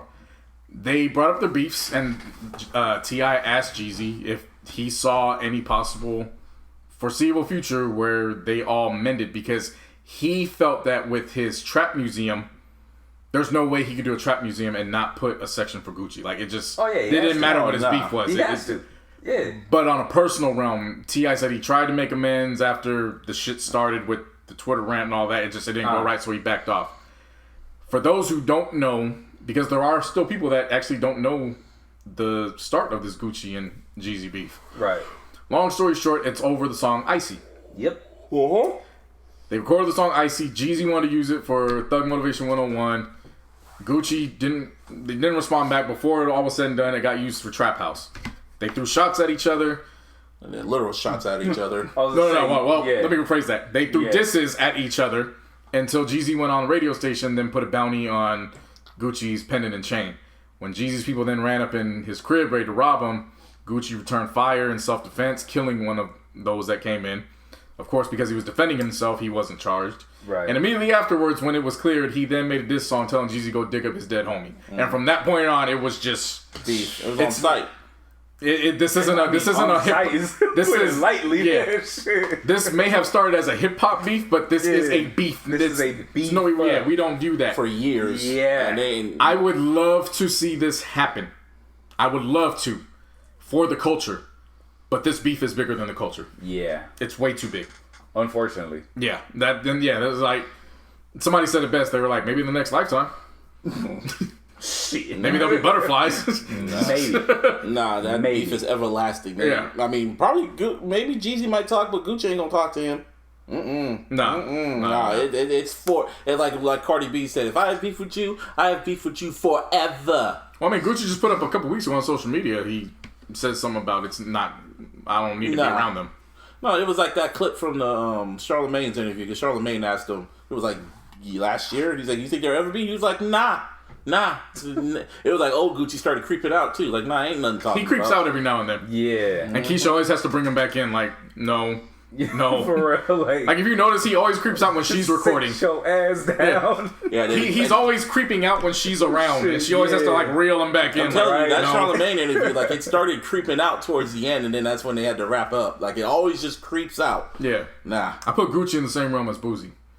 Boozy Boozy gives no fucks. Yeah. I was gonna say, I get what you're saying, but I don't know, man. Boosie's on some whole other. No, I put him in the same realm. Like okay. Okay. It's one of the, they're in the realm of when you interview them, don't get pissed off at what they say. Yeah. You the one that brought him on this fucking show. Like he was talking to Vlad. And don't be surprised. Yeah. He was talking to Vlad, and he said R. Kelly has records better than Prince and Michael Jackson. Yeah. And I was like, all right, just move on. That's cool. I was like, that's just a southerner ratchet mindset. That's how he said though. Yeah. Ain't no nigga beating R. Kelly. Not Michael Jackson. It sound like Riley. Not no Michael Jackson. Right. Not no Prince. Ain't no motherfucker out here beating R. Kelly. Oh shit! Pretty much. It's powerful niggardry at work here. Alrighty, so Megan Thee Stallion. And with that said, I was gonna from shots push to the more gunshots. I was gonna push the gunshot button, but that's being too insensitive. So do it. I ain't gonna do that. Not after her IG live. Yeah, I know. I'm playing. I'm playing. So Megan Thee Stallion revealed she was shot, but not just in one foot. In both feet. Both of them. Both of them. Had a successful surgery without saying Tory Lanez did it. She said Tory Lanez did it. Said she didn't do anything to deserve it. So she from the hood. Like she knows what it is. Yeah. You know what I mean? Yeah. Either that or I think it's a little combo of both. I think it's a mixture of that and her lawyer saying don't speak on this right now. Okay, yeah. I can see that. You're right. Yeah. I remember ongoing. Well, that's the thing too, is just people want to be, I get it, she's a public figure. People want to know the entire details before they even have a chance to go to court. And it's like, you're not going to get that. That's like, she still has to abide by the same set of laws and rules that we all abide by. Yeah. If she starts speaking now, guess whose defense attorney has something to work with going into court? Yeah. Nah, you're right. So from a legal standpoint, no, you're not. Just say you're recovering and we'll go from there. Something about this doesn't feel right to me. Yeah, I'm getting very... In a way, something about the whole situation, when it happened and how it's going on right now, I'm getting a very Jesse Samant feeling to it. Like, that's what my gut's telling me. That's what I initially... Yeah. Juicy, yeah, that part. So initially I was talking about this with Larissa, where I said, I am in no way siding with Tory Lanez, because nothing is explained right now, and from even though we feel certain ways, we have to take what's going on in front of us at face value right now until something else counters that. So she's saying she was shot. We're going by what she said. Right. But I did explain to her, I said, in a crazy hypothetical thought, motherfuckers get shot all the time to promote records. Oh, you thinking publicity God shit? You're thinking publicity shit. You know, that crept in like, my mind too, because when... And I'm not, and I want to make it perfect. That's not what I'm saying as of today. Okay. Because she's gone on and made a statement saying what was going on for her. And again, until I'm giving something to counter what she's saying, I'm going to take her at her word. Just allegedly. You know what I'm saying? So just theory. Yeah. So all of this that I'm saying was prior to her statement. Because I've been thinking about this a couple weeks ago. I'm looking at the whole spectrum. It's like, okay, so... Allegedly, let's just say Tory shot her in the foot. The cops showed up. They arrested him, but they didn't press charges on him. Because, he's only on for the gun charge, not the first shooting. And then nobody's snitching. His people didn't snitch. They didn't say anything about it. So it's kind of... He got released on a $35,000 bail, too. I was about to get to that. Yeah. Yeah, that. And Tory isn't saying a word, but Megan's out here doing these little... I guess press statements, quote unquote, and making little statements here and there. Tory hasn't said nothing because I guess he allegedly pulled the trigger. And I don't know, just well, for him, I wouldn't say anything. Well, obviously, like his lawyers is. I don't think that's Tory. Like I think his lawyers is like you. Shut the fuck up. Shut the fuck up. God damn, nigga. Yeah. Fuck. Yeah. What kind of shit is that? God damn, nigga. But then, you know, I don't know if y'all saw what Adam 22 said. I don't listen to him, but there was like a clip going down from his show about he had like little insiders about what happened. Y'all, did you see? Yeah, it? so. Yeah, well, to the people, if y'all don't know. Yeah. And me. And you. He allegedly had, like, people that were at the party, or when it happened in the incident at Kylie Jenner's house or whatever. So apparently, I'm just saying this verbatim. So apparently, I guess, allegedly, Megan and Tory Lanez were fucking, as a couple or whatever. And that's why you kept seeing her pop up on quarantine radio and shit, because they're at each other's houses and shit. So that night, they decided to go to fucking Kylie Jenner's house for a little, mansion party celebrity during the damn pandemic. I mean, of course. Makes perfect sense. Stupid. I mean, yeah. Anyway, so they go over there, and for whatever reason, I guess Tory Lanez starts flirting with, what's her name? Kylie Jenner. And Megan sees this shit, because I guess they're not an official couple or whatever. Megan didn't like that shit, so they start bickering at each other. They start bickering, and that transcended to the car. And then apparently, the people that were there, that Adam 22 said, she was saying wild, disrespectful shit to Tory, allegedly, and then was making fun of his height. Was saying, like, you're not even on Billboard like that, yada, yada, yada. Then they started getting physical with each other. I guess Megan was beating the bricks off of him, allegedly. You said that last week. Allegedly? Well, no, but this time, like, that's what Adam 22's saying. Allegedly beating the bricks off of him, and then that's what prompted him to take the gun out and shoot her in the pinky toe. And, yeah, that's what happened. Allegedly. That's what Adam 22 said. And I guess you could say I kind of got info off Twitter from somebody that was close, I guess close, or those people that were close to the situation, and it was like literally what Adam 22 said, because people like telling me shit. So it's like I heard that or read that, and then I was like, And I'm seeing how all this is just moving out, because how come you guys still haven't pressed charges on them? You're letting this narrative just keep going, and it just smells fishy. And I hope, I don't want to say that, because she's still a woman. You got to believe the woman. She's the one that got shot. I mean, I will say this though, like my opinion, it does look a certain way. You know what I mean? Smells fishy. No one wants to say it. It smells fishy. I mean, it kind of does, man. Like, I ain't gonna lie. Like I said, it definitely crossed my mind. But she's made the statement, and she said. So what if what if Tory is just quiet? This is the theory. What if Tory is just quiet just to get his facts right for his side of the story, and he comes out telling the story exactly like Adam 22 said, or what I've heard, and then what? Well, did he still shoot her? He did. It doesn't matter. Then he's still shot. What if he says? It doesn't tell. But what if he says in his story? What if he says in the story that she cheddar bobbed herself?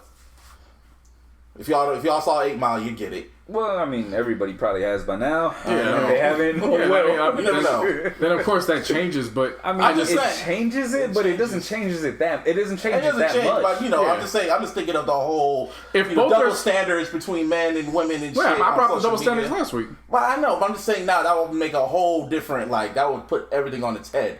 That's if it's true. Yeah, but I mean, if both their stories match up, it doesn't matter. Again, I brought up last week. I was like, it's not defending them, but at what point, if it occurred that she was hitting them, when does Tory become the victim in any of this? That's right. So I did bring that up. But at the end of the day, he shot her in the foot. If that is the same conclusion of both of their stories, then nothing matters. Yeah. Yeah, he should have shot her in the fucking foot. It doesn't change. Yeah, like it doesn't change. It doesn't change anything. Foot.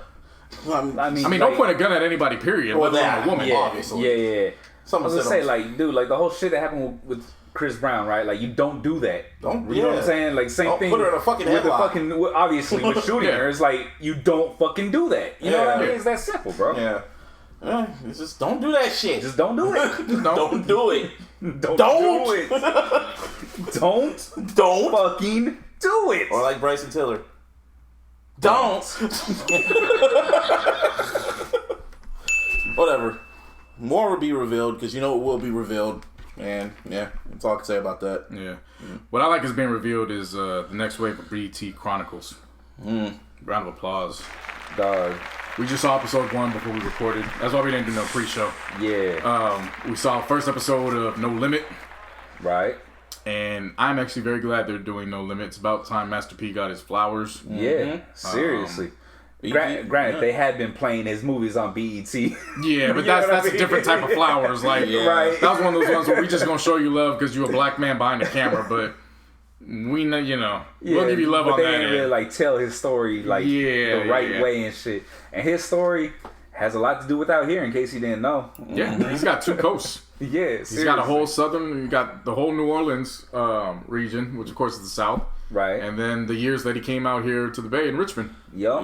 That's why he gets a lot of love out here in the Bay. Oh yeah, a lot of love. Easy. He came out here at a time where he left New Orleans, his home, where it was Murderville. Yeah. And he came thinking he was getting away from it, and he came to Richmond, which is another Murderville. It actually became murder capital of the United States, while he was living there. Yeah. And then he thought he got away with it because it left Richmond. It's like, oh no, I just went down a freeway a little bit. It's in East Palo Alto now. Yeah. Like, you know what I mean? Like, yeah, he came from nothing. Like, literally came from nothing. He literally hustled for those millions, man. He was literally the definition of self-made. I just gotta watch more. I hope they really focus on Silk the Shocker, because that's a whole documentary on itself. He really fought never to stay on beat. God. Never, ever in life. He never wanted to stay on beat. Even when they tried to make the beat stay on beat, he was like, nah. I'll tell you this though, he's still a good rapper. He's one of the best to not stay on beat. Yeah, I can listen to Silk the Shocker. I can't say the same for Blueface. Nope. Nah. I may not be able to listen to a full Silk the Shocker album, but if a nigga plays, it ain't my fault. That's not true. I guarantee you, bro. If you listen to Charge It to the Game now, no, I have his discography. Okay, well then what the fuck, man? I just said I'm not gonna listen to his entire. It becomes you're not gonna listen to the whole fucking catalog, that's for sure. But one album, you can. No, I've tried. It's too much. Well, at least you tried. I can play songs. No, if you throw a No Limit playlist at me, I'm playing. Yeah, for sure. You know what I mean? You have to. Yeah. But in terms of ain't my fault, nah, that's mandatory. Yeah. I'm even rapping off beat with him. Yep. Right there. Yeah. Fought to stay off the fucking beat. There. Like, you see how the baby is trying to, like, he wants to start rapping before the beat even begins. Jimmy -1. Faster than the beat. You know? Silk the Shocker was like, he's like battling with the beat, like nah. But at least it's a battle. With a battle with the beat, you're at least going. Yeah, that needs to be a versus. Blueface is running a 40 against the beat. Back and forth. You know what I'm saying? Nah, that needs to be a versus. Silk the Shocker versus the beat. Shit. That's what needs to happen. Depending on the song, I'm going with Silk. Yeah, right. You can say what you want about Silk, but Silk may still have something. He still has songs that are listenable. That's for sure. I can't say every beat that was battling with him is listenable. I mean, all intense, man. I mean, he's got hits, bro. Yeah. And then they got. We only watched part 1, so part 1 was just basically the origins. The origins. How he got his New Orleans upbringing. And then what happened? Bay Area influence. Yeah. I forget. I remember Snoop got on. He was on fucking No Limit, and we talk about the comparison. That's like fucking Kevin Durant going to the Warriors. It made no damn sense. It didn't. I mean, it didn't. It just looked weird. No, it made sense. It just didn't look right. Yeah, that's what I'm saying. But it makes sense. It makes sense, but it just didn't look right. Let's make it clear. Kevin Durant wanted to win a title. Yeah. He didn't think he was going to win a title in OKC. Yeah, right. As we've seen, OKC, it disbanded, so he was correct. Right. Kevin Durant has titles. OKC didn't have titles during that run. Russell Westbrook's gone. This is correct. So Kevin Durant was right. In Snoop's instance, Snoop was the last member hanging on with Death Row, and Suge went to jail.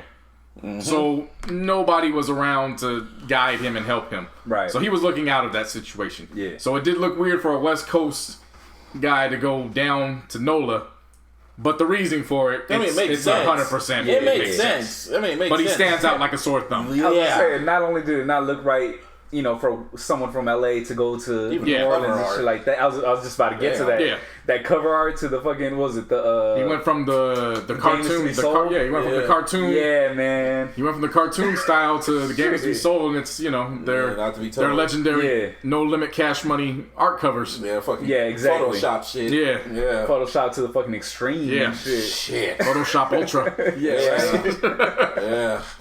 But Snoop kind of got in some hot water. Well, not hot water. I don't know what it is. Social media's getting angry for no reason. He was on Breakfast Club, I guess, talking about VERZUZ and then the No Limit shit. And I guess Charlamagne brought up his top 10 rappers, and he didn't put Eminem in his top 10. And I guess it was a conversation, and it was like Snoop made a lot of sense, saying M's not better than KRS-One or Rakim or LL Cool J and shit. And I was just like, duh, even M agrees. Yeah. Like, M he barely mentions himself in his very own top 10. And he was just trying to be modest. But, What's your favorite No Limit record that's not the main players? So you subtract Master P. I didn't listen to a lot of No Limit, so. What's yours? Because I know mine right off jump. You take away the main people? Yeah, which is obviously the siblings, Mystical, and Snoop. Because remember, they had acts on there. Like in '98 alone, they dropped 23 projects. Yeah. So it wasn't like it was just. Platinum. Yeah. It wasn't like it was just that. One of them. Right. Well, no, now they all at least went gold. It's just it's crazy because it's like it's always those like the main ones that like always caught my attention and shit like that. So I don't. Fuck, man. Mine's easy right off the top. Young Bleed. How you do that there? Oh, okay. Oh, you're just going off one record? Yeah. Oh, okay. Just my favorite. That's not a part of like the supporting artists that were on the label. Damn, it's like every time I think of somebody, it's the main person and shit. Like Master P is fucking the one came out of mine was Because as soon as you think of Soulja Slim, you then get reminded that Steady Mobbin was there. Yeah. God damn it. Yeah. I know it's tough. And then we remember that. You remember that there? I mean that was remember that? You remember Mia X was there. Yeah, I didn't really trip on Mia X. But she had stuff that was listenable. Yeah, she did have heat though. She did have heat. Well, yeah. I think that was something that all South like major cliques outside of Cash Money had. I think that was the one thing that Cash Money missed during their bling bling era. What, like a female? Was the FemC. Because No Limit had Mia X, Hypnotized Minds, they had LeChat and Gangsta Boo. Yeah. You know what I'm saying? Cash Money didn't have that. So it was like you were basically dependent on the responding chants and Hot Girl. I Need a Hot Girl. Oh, you know what I'm saying? Like it would have been different if they had kind of like a City Girls type act within them that could have kind of broadened them, pushed them to another level. I think about that. Like every single dynasty needs that one or two women within to just take solidify it. Like with Death Row, it was Lady Rage. Joelle came always singing on the backgrounds, and when Michelle A played a role in there, like she did that. Obviously, Bad Boy, it was Faith. You just Lil Kim. Yeah, well, Lil Kim wasn't. Lil Kim wasn't signed. Yeah, but she, she was around, but that was a Biggie effect more than Bad Boy. I just always think of Dynasty like if I'm never starting a label, like of course you get your heavy hitters.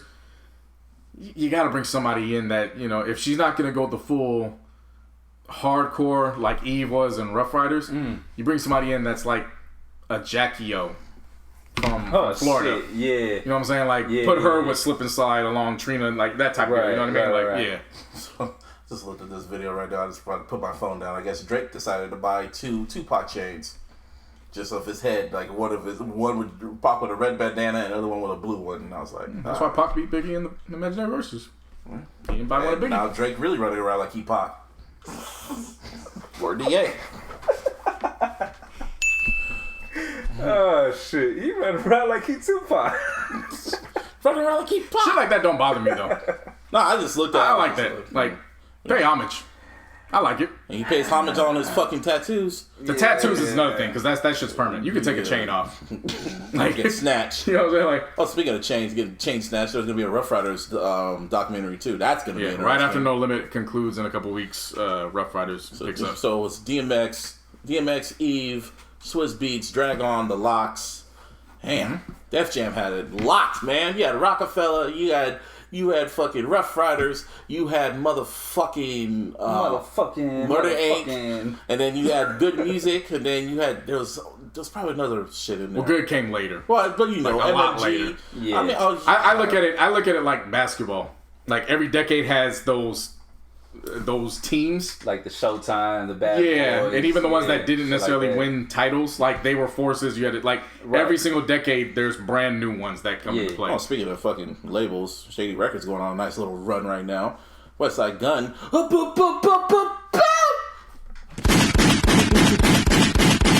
And I've been waiting, baby. First it was, I swear, dog, when you be going off the rails like that, that's how he said it. No, he does not. Boom, boom, boom, boom. It was his birthday the other day. Happy birthday to him. Yeah, he shared the same birthday as Soulja Boy. I didn't know that.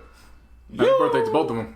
I always say you got to give a shout out to Soulja Boy. That's the forefather of digital streaming. Man. Yeah. He changed the game. I don't care how anybody feels about his music or anything like that. We would not be able to be here on our phones getting music whenever we wanted to. If it wasn't for Soulja Boy. If it was not for Soulja Boy.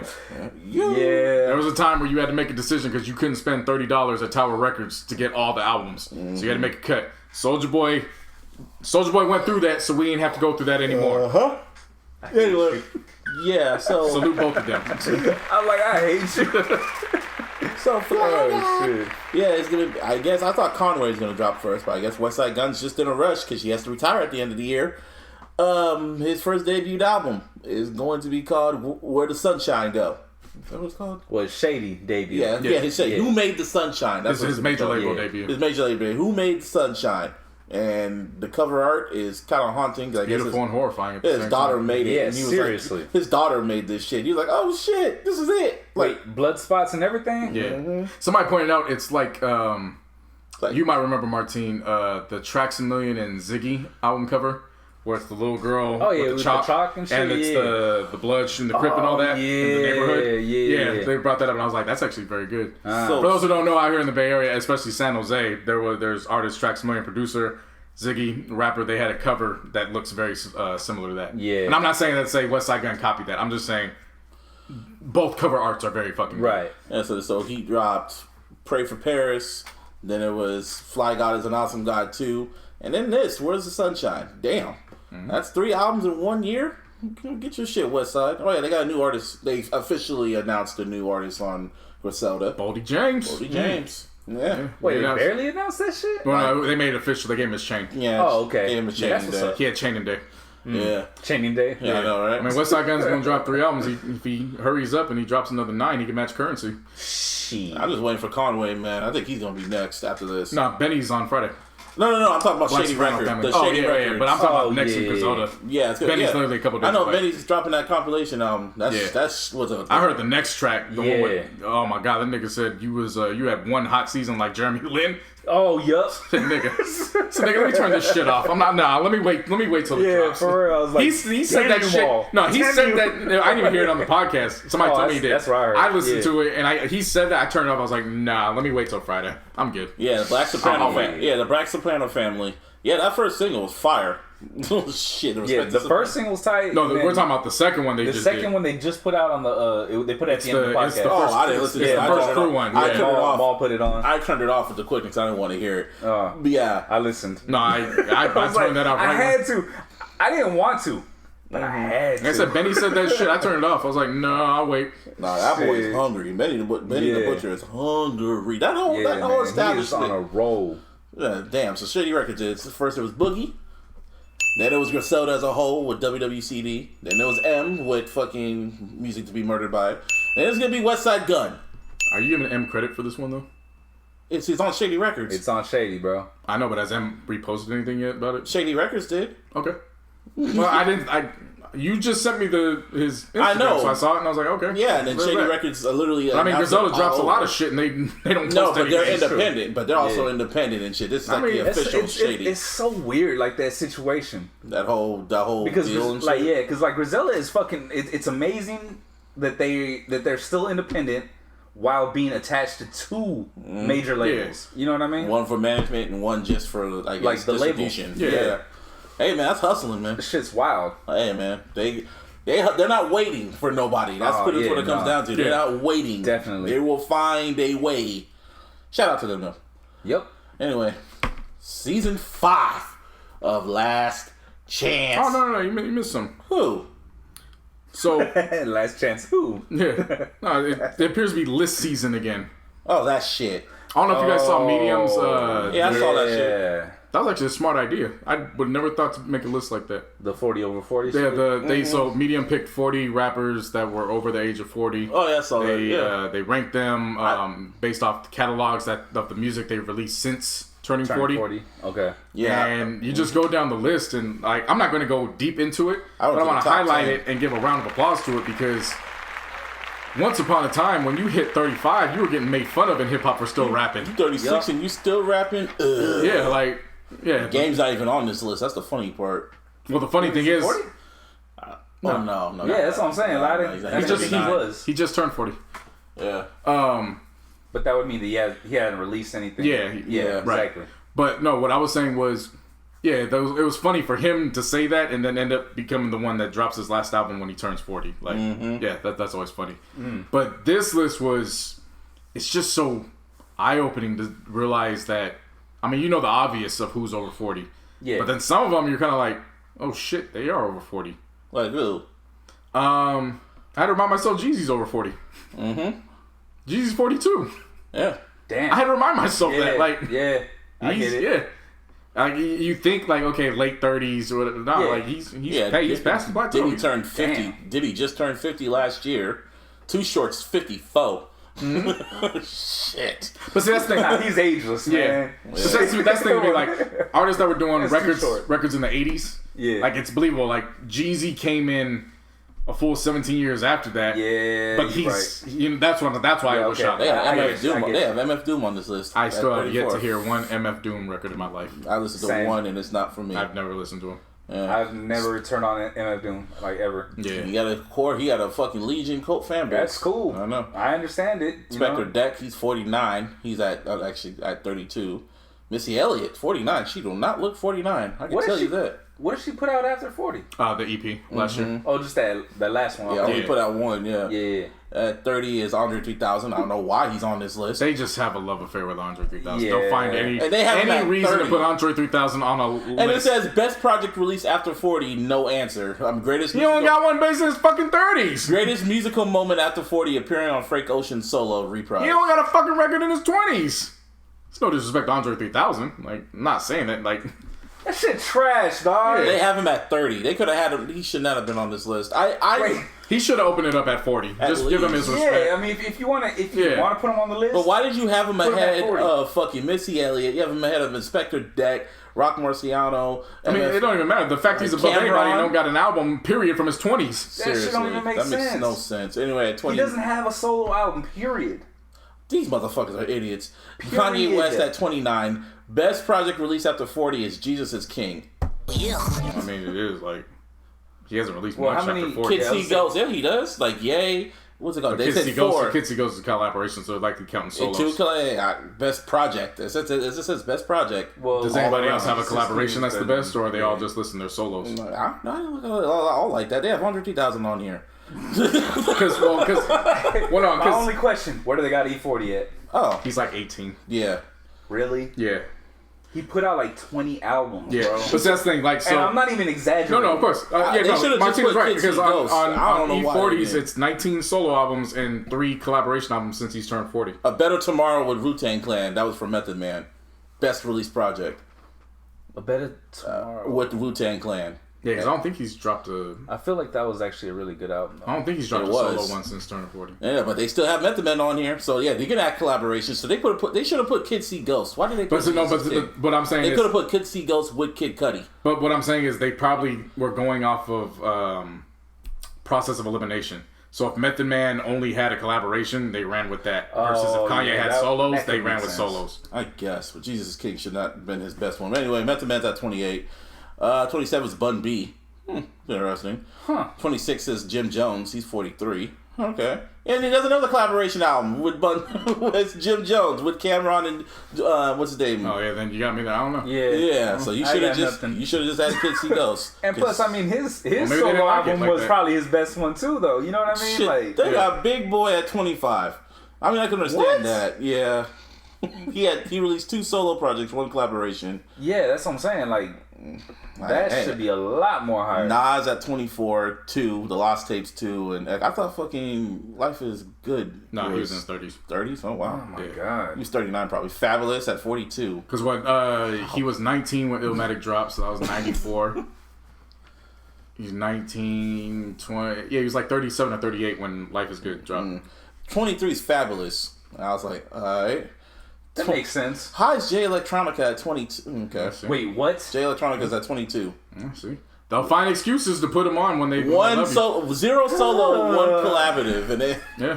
Okay, whatever. I got the collaborative all right. Yeah, I got his debut with just the collaborative part. Yeah. Q-Tip. Well, they got Q-Tip. Seriously, bro. Like, they got wow. Q-Tip is 50. Wow, he do not look 50 at all. He does not look 50 at all. Tribe Called Quest has been out for just about 30 years now. But it's just wild seeing it. It's just wild seeing that shit. Well, I mean, because he don't look it. You know what I mean? E40's 20. 19 solo albums, 3 collaboratives. So shit, 22. Fuck. Best project release.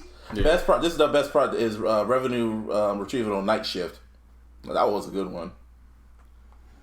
That was trying to think. Like, that was the first one. That was the one with the green jacket, right? I think it was. It was dark. Night Shift. Revenue Retrieving Night Shift. The Night Shift one. I remember that one. I know which one you're talking about. I'm pretty sure it's the one that had Bitch on it. Yeah. Yeah, then I think it is the green one. No, that was the first one. No, that was the day one.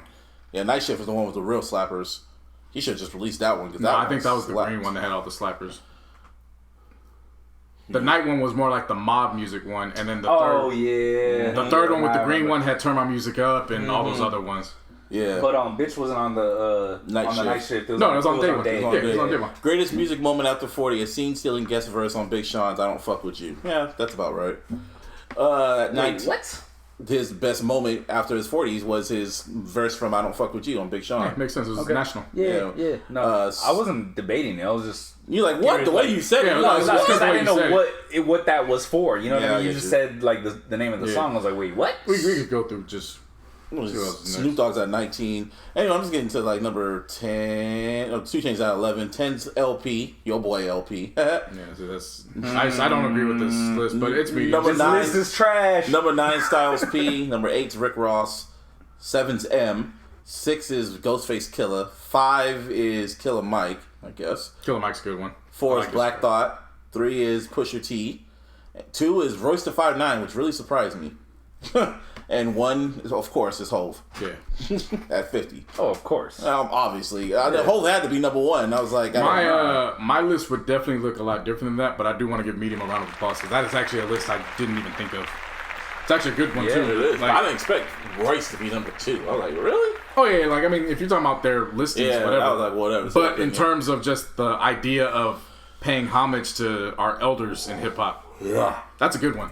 I would have never thought to do that. Pretty soon, like, what's his name's 35. J. Cole's 35. Kendrick's they're getting up there too. Drake is creeping there. Yeah. Shit. I mean, at the end of the next decade, you can do another 40 after 40 list from this new era. Yeah. And that list starts changing. Mm-hmm. I still don't know why they put E40s out. Well, I don't agree. You don't have to. That was slap. No, I mean, just that album in particular. I don't get it.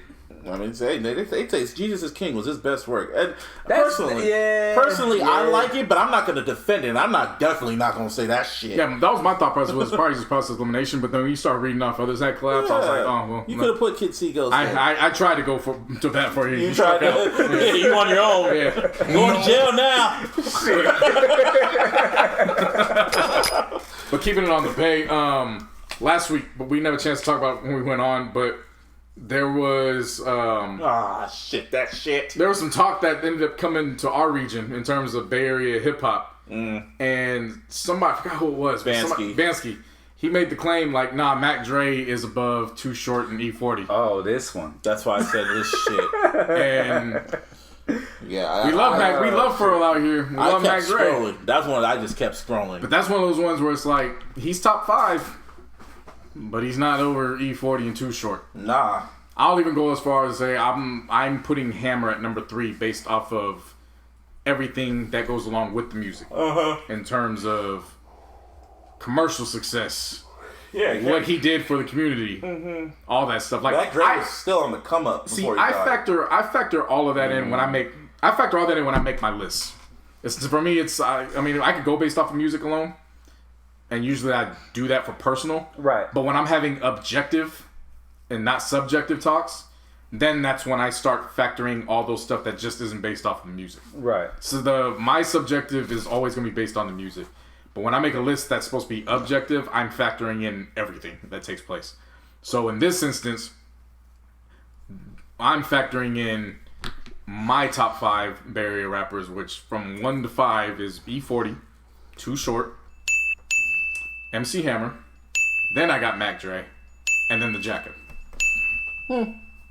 Those round out my top 5. Okay. For me, no particular order. It's E40, Too Short, Mr. Fab, Jacka, and I guess I'll put fucking what's his name? I forgot. Oh, Mac Dre on there too. Yeah, I forgot my 10, but Fab was my number 6. So like he was just right there. Oh, okay, yeah. But to Fab's credit, I'm pretty sure he would say, "Don't put me ahead of Jacka." Like, yeah, no, of course he would. Right. I mean, that was his boy. Right. Like, Jacka's still dropping albums. Yeah. Jacka dropping tomorrow. Jack was, bro. Like, Jacka's you know still what I mean? dropping. How long has he been gone? Shit, it's 5 years now. And there's always a guest. It's been a while, and there's man. always a guest feature. Oh yeah, on everybody's album. And it's like everybody from the Bay. even Mr. Fab has. Yeah. I was like, Fab always has them on there. like really? Yeah. It's like that nigga just comes down from heaven. What we doing today? See, here's my thing, It's like man. they just stick a microphone in the ground and it's like, all right, we'll be back tomorrow. We'll collect that verse. Yeah. We'll be back, all right? For sure. And he delivers every time. It's always one of those ones where it's like, damn, that's a good verse. Yeah, right? I wish he was here to perform it. Yeah. Yeah, nah, but for me though, man, I mean, I don't know. Your boy might be onto something. I'll say that much. Putting Mac Dre over. Putting Mac Dre over, because you know where E40 is for me. That's number 1. Well, that's what I'm saying. You're putting Mac Dre over E40? No, I put him over Too Short though. He's at number 2. Okay, well then he's not. You know what I'm saying? He's not into something because you put E40 over Mac Dre. Well, yeah, no. What I was saying though, your boy said that he would put Mac Dre over Both Too of Short them. and E40. I would definitely put him over Too Short, But not E40. but not E40. I wouldn't put him over Too Short. I would easily, I without wouldn't question. put Mac Dre over them Without either. question. Yeah. And the reason why is and as much as Too Short has influenced you obviously hear every time The anybody whole says the word fucking Bay Area. beats. You know, no, hold up. Mac Dre has more influence over the Bay Area than Too Short does, and that goes without question.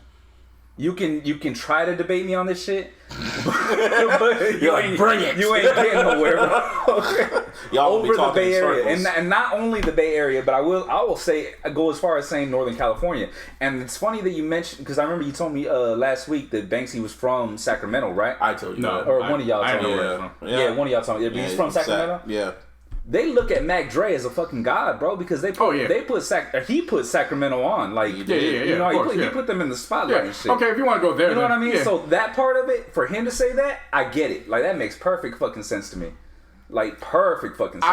I would respect that stance, and I get that. Yeah. My counter would be Too Short left to go to Atlanta. Yeah. And basically brought Atlanta back to us, and then brought us to Atlanta. So he kind of served as that bridge. No, I get it. Because he could have just packed up and... Because, I mean, you know, early in his career, he went down to L.A. But he came back. Yeah. And then he went to Atlanta, and then he came back. He always repped. So for me, it's not the fact that it's... Mac Dre didn't do anything for the Bay. It's just... Too Short, 40, and MC Hammer did it outside of the Bay. Shit, Too Short's the only one who... And they brought it back. Too Short's the only one who did song with Pac and Biggie, right? No. And Hope. Oh, yeah. And yeah, he was. No. So, but he was on the fucking on the Posthumous album though. I'm saying when they're alive. When they're alive. I don't think Too Short was on the actual album. For Biggie. Yeah, he was on Life After Death. Oh fuck! Okay, yeah. Okay, I got confused. Yeah, I'm saying Too Short's the only one that actually. The world is filled. Yeah. E40 didn't have a song with Biggie. No. You know. No. There was reasons. Yeah. If you know, you know. Yeah. No. He's not the only one though. Method Man has songs with both. No, I'm talking about Bay or one of the. He's one of the few. Yeah. He was in like the Bay Area. in particular talking about Biggie though. You know what I mean? That's what he was on. But my top 5 though. Back to that, it would be E40. It'd be Mac Dre. It would be after that. No, I don't have Too Short up there. Who else? Let's see. Jacka. Yeah, probably go Jack. Probably go Jack next. A lot of people might think I'm crazy, but I put Huss and then Too Short. I can see that. I like Huss. I can see Huss. that. Like his shit, yeah. He might not be the most. What's your lyrical. reason for putting Too Short so low? Even though Too Short has accomplished more outside of E40 than everybody else on that list. Preference? Yeah, that's what it comes down to. So yours really. is about preference. It's because like his. So yours is subjective. His lyric, I mean, pretty much. I mean, you know how I feel about that. Every list is subjective, bro. Yeah. But like to me personally, it's like his lyrics, they don't hit like that. Like there are certain songs. Like he has songs here and there, but if you listen to an entire Too Short album, the lyrics don't hit like that all the way through. Okay. You know what I mean? That's pretty much what it comes down to. Because I mean, as far as beats. E40 uses the same style of beats. I'm not gonna say they're the exact same, but like the same style. You know what I mean? Like it's in that same realm and shit. And he adapts too. Yeah, exactly. He moves out of his way to like fit in with other people as well. He's like a chameleon in that aspect, whereas Too Short is who Too Short is, and that's why we need a versus of 40 it. and fucking Too Short, man. We don't need that. Why? Because make them battle each other, somebody outside the Bay. So exactly. Like who would E40 go against? I feel like and a lot of people give him both Juicy J and T.I. shit for going after people on the East Coast. Personally, I feel like that's the right way to go about it. So you see, make the East Coast respect you. Yeah. I said it last time around here. It's unorthodox and it don't look good on paper, but factor in their careers, E40 and Nas. Yeah. They both have longevity. Yeah. They both have music that goes past 3 decades. It's not E40's been doing this. Yeah, E40's been doing this shit since the 80s. I know. Like, Nas has been doing it longer too. I don't know, music-wise. No, E40's done it 5 years longer than Nas. I know. I'm just saying, E40 and Nas, I'm just thinking music-wise, I don't know. I don't know who E40 can go against. I'm trying to think. Is there somebody I can see if E40 can go against? If you want to match up shit, dog, like that would be... That would... No. Nah. No. No, not Ross. You got to put somebody that Nas E40... would be like the perfect fucking matchup. They're from the same era. You thought E40 would be perfect for Hove. But that didn't work. Yeah, and I backed down from that. Immediately, a week later. But Nas, seriously. I came out here and I said, I got caught up in the moment. I came back backtrack. Then I said E40 and Nas. It's been 3 weeks and I'm still saying E40 and Nas. Make a good one. My reasoning for that, both of them are super fucking regional. Yeah. Because think about it. Outside of the East Coast, I know everyone. There's not a lot of people that really fuck with Nas like that. And outside of the West Bay Coast, Area, really, everybody hates E40. It's I'm gonna say everybody. But hates E40, but they look at him a certain way. Of social media. The consensus is once you move past Houston, Atlanta, and Tennessee. How about E40 versus E40 Gucci ain't Man? No. What are you talking about? No. Okay. I'm not even putting Gucci Man up against Jeezy. Dude, Gucci is... For all that he's done, he's not that great of a rapper, bro. Gucci's music works because Gucci says some outlandish, just hardcore shit. Yeah. And it works. Okay. That's all. But if I would never compare Gucci to Jeezy if we're talking about catalogs. But you would want Juicy J to go against Nas. No. Or Nas to go against I didn't say it was going to happen. No, but if it does... You won't complain about it. So if it was Gucci Man versus E40, y'all would be like, oh, this would be trash. E40 has 14 years on him. So you're missing what we're saying. I hear y'all. You're not. Even with Gucci putting out keep naming people that are like 15 years after E40. Or mixtapes, whatever. Yeah. When was E40's first album? 88. Gucci's was 2005. That's 17 years. Okay. That's not a good matchup. Y'all being very, very technical. I was just thinking what would be even, but... But Gucci isn't even because how is that even if E40's got damn near 15 hits by the time Gucci starts? To us. I'm just saying over regional, they do not like E40 at all. Look, you can't deny I got 5 on it remix. He's on there. No. You can't deny Sprinkle Me. He's on there. Or fucking, what's it called? I Want to Be Saved. Captain Savo. You can't deny that shit. What's the joint with Nate Dogg? Even if they hate E40, Nate Dogg's on it. So yeah. Yeah. You know what I'm saying? You gotta put. I just can't see him going against Nas. That's fine, but who else is? You can't. I can see. I can see. There's not a lot of people you can see going up against Nas, so you got to name somebody who you think can go up against Nas. That's not fair. Come on, Jay-Z whoop his ass. Jay-Z beating the shit out of Nas. Seriously. See, no matter who I say, y'all just say like nah. I'm just telling you, it's just and that shit's cliche too. I don't like the cliche. What about Nas versus Rakim? Is that Nas versus Rakim? Yeah, Rakim will win. Okay. You think that's a better matchup? Is it a better matchup? Yeah, sure. Because Rakim only had like 2 albums, 3 albums. So sure, yeah, that's he had the four with there to be, and then he had a few features here and there. That's what I'm saying. Or Nas versus LL Cool J or something, or who else? LL Cool J wants to fucking battle. LL Cool J beat the shit out of Nas with that. No, but I'm saying KRS. He's been calling out. KRS was calling out people saying he could beat anybody, and I was just nobody. Well, KRS probably freestyle. KRS wasn't even beat Nelly in public perception. Seriously, that's the one. I'm just like, I respect him for everything, but it's like, nah. I don't know. Nas versus Rakim, Nas versus fucking... Nas versus Rakim could work. I mean, it could. I don't want to see East Coast, I mean, but Snoop from the West and DMX was, you know what I mean? Yeah, like, but I mean, it was still, that's like, unless you know the records, you're not gonna. A lot of people didn't know that battle because they ain't know Kiss like that. They learned a lot about Kiss, but it was easy. I like the computer cut off. I like the idea of like March Madness type matchups, where it's ones that don't make sense on paper, but when it actually takes place, you're like, damn, that was pretty good. And the reason why Nas E40 works for me is they're from the same era. They got classics, both albums and songs. Like you were saying, outside of the regions, just get shaky on where they stand. Like, people know where I stand with Nas. I'm sure people feel the same way when it comes to E40. Like, there's that. But they have hits in every single decade. That's the one thing that's a drawback for Rakim. Yeah. Rakim stops he stops right at Truth Hurts. Yeah. And that was 2001, 2002. Right. So, that's why. Damn, I forgot he was on that shit. Yeah. He was on Aftermath too. Remember that? Yeah. Even Drake forgot. I had Rakim. Shit. There's only one where I'm like, okay, that makes perfect sense, and you go there. And that's Nas versus Ice Cube. That could work.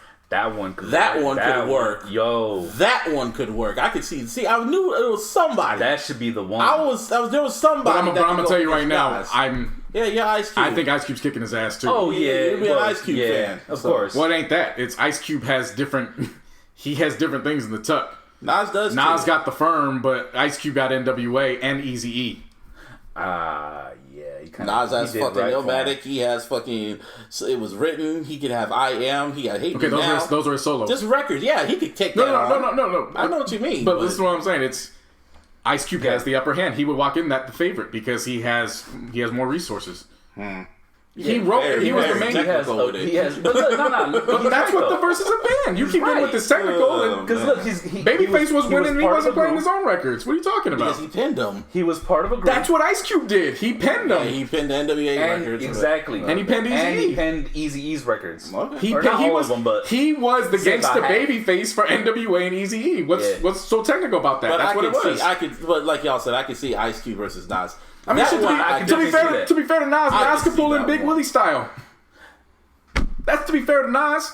Like, he got that, but does that compare to NWA and Eazy-E in the public perception? I love Big Willie style. Big Willie style is a classic to me. But in public perception, are they going to view Big Willie style versus the Police? Yeah.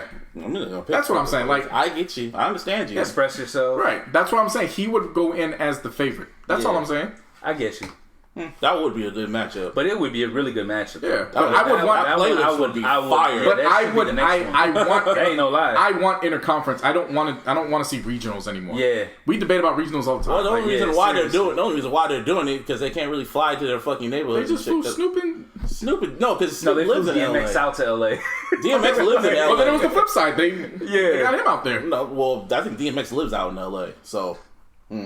Well, either way, they're in the same region. Same with 2 Chainz and Rick Ross are probably going to be in the same region. They're all probably in the same area. So that's what they're doing. But even then, that's a different exposure. You have Miami and Atlanta. Yeah. So that's not the same. Yeah. Yeah. Like, because it kind of is because it is, but it isn't. But it's not because literally it's two different areas and shit, two different. They do things different in Miami than they do from Atlanta. They just represent a whole coast. Florida, man. Atlanta, they do shit very differently. Exactly. Florida. Yeah. But yeah, damn, Ice Cube versus Nas. That one I agree with.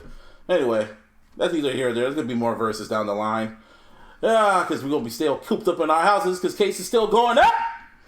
On a Tuesday. On a Tuesday. And a Wednesday, Thursday, Friday, Saturday, and Sunday. Damn. I know. But what I did get done in one day, all in a day, was season 5 of Last Chance. Yup. Give me a hell yeah.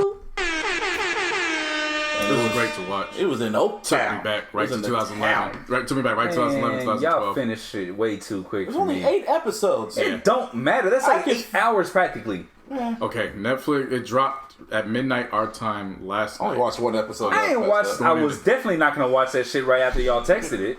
That's for sure. I didn't even know it was up until you texted me about it. And then I was like, oh shit. I only watched one episode. That has been out for 45 hours as we're recording right now. So let's even take away the fact from the time you got here. What time you got here? Like right about 5:30 or 5:30 or so. I was working prior to that. I mean, yeah, but you wasn't working the whole 40 hours. He wanted to choose his time wisely. You right? Didn't want to watch Netflix. I mean, you could have watched 2. You didn't have to watch the whole 8. What I do yesterday? Hold up.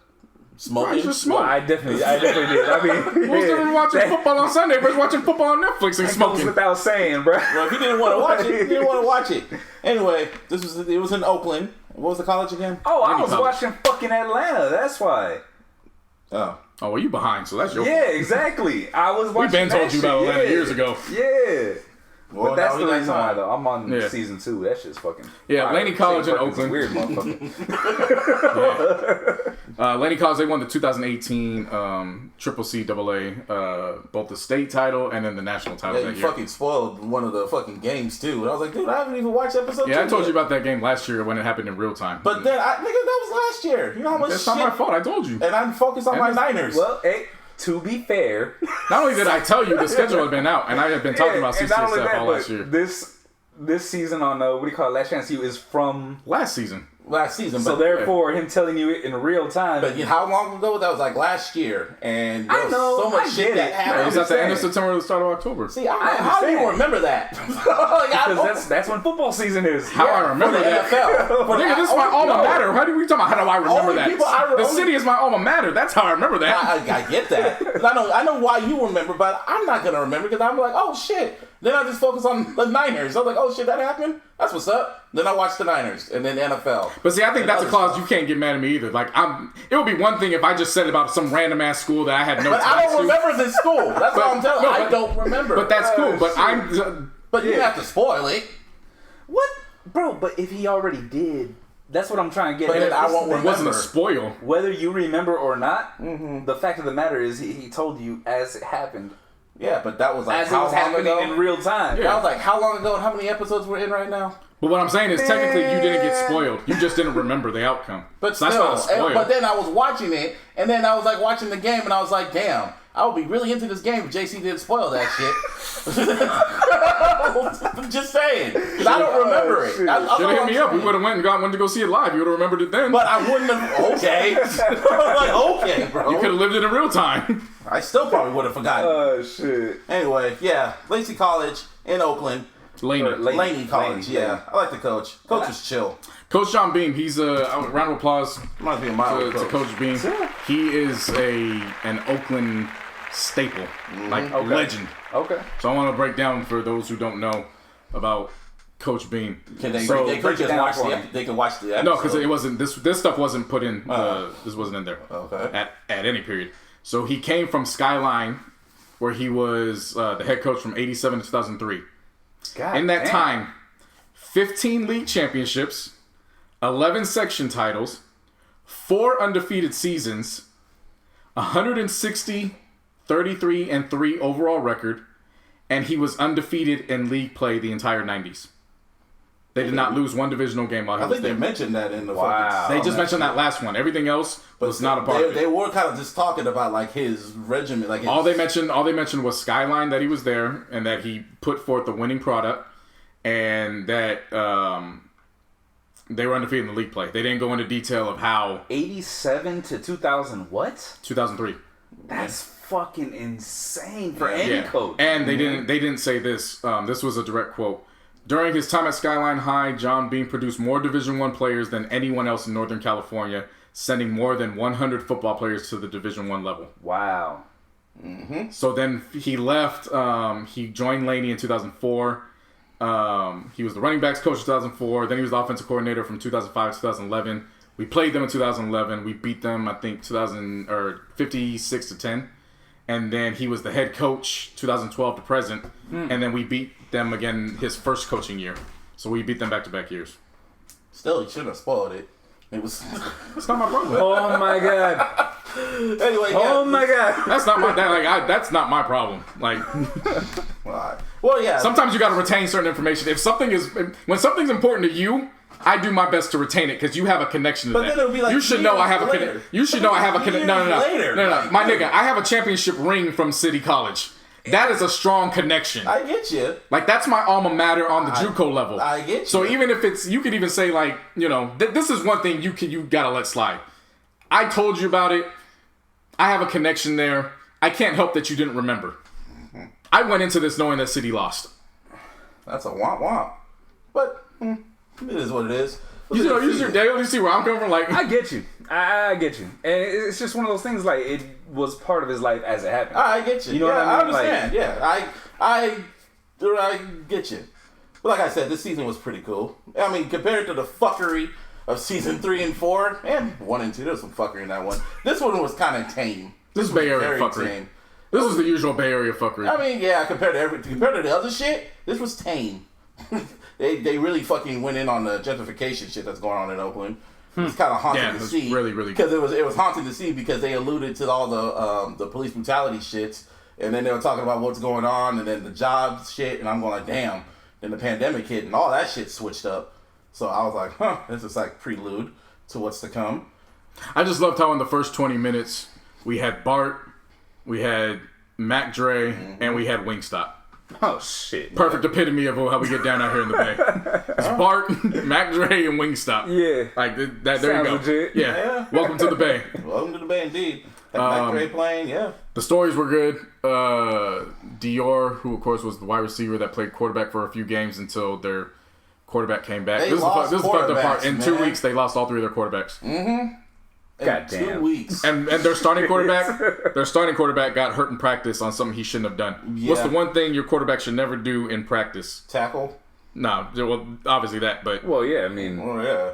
Quarterbacks should never get into anything physical. If they don't okay, right? Yeah, they should never touch the quarterback. They should never touch the quarterback. But in that instance, it wasn't the defense's fault. The ball fumbled, and the defense, of course, went to go get it. Well, the quarterback jumped in trying to get it. By instinct. I was just going to say that shit. That's mad instinctual, though. You know what I mean? Like, you can't... Not in practice. I don't know. It's not practice. It's instinct. That is instinct. I'm going to tell you right now. I'm not a quarterback. I'm going to tell you right now. But I'll tell you what. If I see a football jump out right now... You're jumping on it. No. We're in the freaking scrum. I'm going to explain to you. On the JUCO level, they make that shit be known from jump. They tell all the quarterbacks, stay the fuck away from anything. Don't go. Stay away. And that's embedded in the mind. It's still instinct at the end of the day. And even in instinct, they tell go get the fuck away. So what? We would rather take the turnover than lose you for the season. But still. It's still at that like moment. That's a quarterback development. That's something you have to break out of the quarterback because when you notice that's like trying to tell a player don't go helmet to helmet. They tell Drew Brees don't go into motherfucking like full speed. That's embedded in you. They start training to be a quarterback for the next level. Understand sometimes it's just like sometimes they'll forget and it's. I mean, I get it, but I'm telling you from experience of watching these guys firsthand. Okay. They start training the quarterbacks. Stay away from anything physical. Do not go anywhere physical. So if you were used to doing that shit in high school, they're nipping that shit in the bud right away. Why? Because when you get to the collegiate level, that's something. And when I say collegiate level, the JUCO is collegiate level. But when you get to the D1s, D2s, they don't want you. Coaches ain't fucking around with you. Coaches will sit your bench your ass until you remember. Hey, don't go near that shit. So I understand. Like a week or so two. I get what you're saying. But coaches instill that in the quarterbacks from day one when they get to the college level. Stay the fuck away from that. Was he a freshman? No, he was a sophomore. Okay. No, sophomore, because JUCO's only 2 years. Wow. Yeah. Well, yeah, obviously. But there was some super seniors there.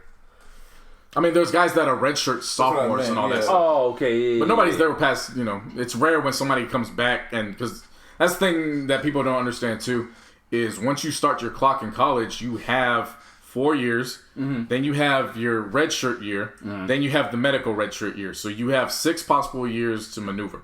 So that's why guys who are in D1s for 2 years, like Cam, he'll be at Florida, then he could come back to the JUCO and then get the hell out, which is why he was only at Auburn for 1 year. Right. Because his clock had already started. He didn't have time to wait. Yeah. Versus, you got guys that will redshirt. Then you got also guys that'll white shirt. White shirt. So white shirt means that you're taking classes in college, but you don't take the full units, so your clock doesn't start.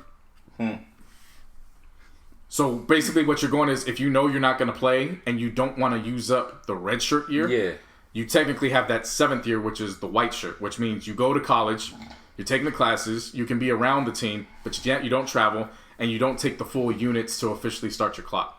So your freshman year, you need 12 units to officially start your clock. It's like being a part-time student, kind of. Yeah. I get you. Right. So there's technically that 7th year, but it's really rare when they bring that into effect. Well, yeah. Usually that's like a waste. Well, you know the reasons why they bring it into effect is you got a kid that is probably really gifted, but in school, you know that first year of school, he's not going to get it done. You're basically wasting his year. You got to get him implemented to get his academics right. Right. So they'll do that. Other times, you got somebody that knows how to hit the books, and they're ready, but instead of wasting the red shirt, it's like he's probably not going to start this year, and he's probably far away from starting next year. But let's at least, get him acclimated and get him around to give him that one extra year to where if next year he still needs the red shirt, well, he's been around us for a year now. So he's already got one up. Those are really the two. Those are the two that how they use that. Yeah, but the season overall, it was cool. Compared to the other seasons, this was a lot tamer. It was enjoyable to watch. It's kind of sad this is the last football one and the longest for now, because next year or whenever it's cool to do sports again safely, quote unquote. Well, they got basketball done. Oh, they already get it? Yeah. Okay. Because the basketball season ended right before all the pandemic shit. Oh, okay. So the lockdowns and stuff. Yeah, so last chance I don't know what it's going to be called, but they're going to focus on basketball this time. So what I heard, though, was cool. CCSF was at the top of the list when they were coming out here. It was Coach Jimmy. He turned it down. That Netflix shit area? Well, because City already did something with Netflix right before Dom and I got there. I think it was 4th and goal or 4th and 10 or something like that that they did. So they already did something like it, and then I don't know. I think Coach Jimmy was possibly just even looking out for the players, because again, this is JUCO. When you get guys that they going through some shit, and for better or worse, that some might get painted in a different light as a result of just editing. Right. So I think he was kind of looking at it like, I don't want the pressure. I don't want to deal with this, whatever. Especially if opposing teams know Netflix is over there and they beat your ass. Oh, yeah. Then they went to San Mateo. San Mateo turned it down. So Laney. Oh, okay. So, and I'm not saying this in a bad way, but Laney was actually last chance to. Shit. That's a thing. Yeah. And there's no disrespect to Laney. Like I said, we beat them when Dom and I were there the 2 years. Yeah. And since 2016, City's 0-5 against Laney. They've had our number the last 5 years. Oh, shit. So, or 4 years. Because we played them twice in 1 year. One was the playoffs, and they beat us to start the season. They beat us to end the season. God damn. So, no, they've had our numbers. So that's not taking any disrespect. Right. It was funny, though, when they brought up the City-Laney rivalry. And they painted this picture like everybody at City is the Ritz-Carlton, because we have the tradition. Yeah. And then all the players in there was like, yeah, we don't fuck with City, fuck City. And I'm sitting there like, well, fuck you too, little nigga. How about that? And then they got kicked off the fucking team. No. It was all the lead up before all that shit. Leading up to the game. They were talking all that shit. Yeah, the Ram pride came out of me. Like, yeah, fuck you too, little nigga. Oh, wasn't the ones City over here, nigga. Wasn't the ones that went on Twitter after they beat y'all? They went on Twitter and started talking hella shit, and then the coach Coach Jim, I guess, he went snitch. That's what happened. Yeah. He snitched. Come at City, you better not miss. But he snitched. Come at City, don't miss. We'll win. We win on the field. We'll get you some other way. Wow. As soon as I heard come for the crown, don't miss, motherfucker. How about that? But they did knock the crown. 10-time national champion. They did come for the crown that night, and they knocked it off. 10 times. 10-time national champion. 10 times. 10 times. 10 times. Yeah. Well, that one time they beat y'all, so that shit's great. There's always that one time. It is. That shit is I always talk about how the Raiders was my college years. Yeah. And learning and just going out into the world. But my 2 years at City were special, man. Just special. And the fact I got to share that with my brother. You know what I mean? Him playing, me being on staff as videographer. Yeah. Again, one of those jobs just like the Raiders. I didn't apply for it. It was circumstances. It happened. Next thing you know, I went back to school. I got an associate's. I got a ring with my brother. You know what I'm saying? Right. 22-2 overall record those 2 years, including our first year when we went 12-0, ran the tables, and we won the national title, and we averaged 618 yards of offense a game. God. Y'all just running over niggas. Like these, I'm like, it was funny because, like I said, I watched the whole thing and then Dom started watching later, and I watched it again with him because, like I said, we started laughing, just bringing up memories and shit. Yeah. And then we were telling his girl Gabby, we were like, yeah, it was funny because we whooped teams' asses like 63-7, and of course Dom's on defense. It'd be funny because you hear them all on defense. This bullshit. How the fuck we give up 7 points?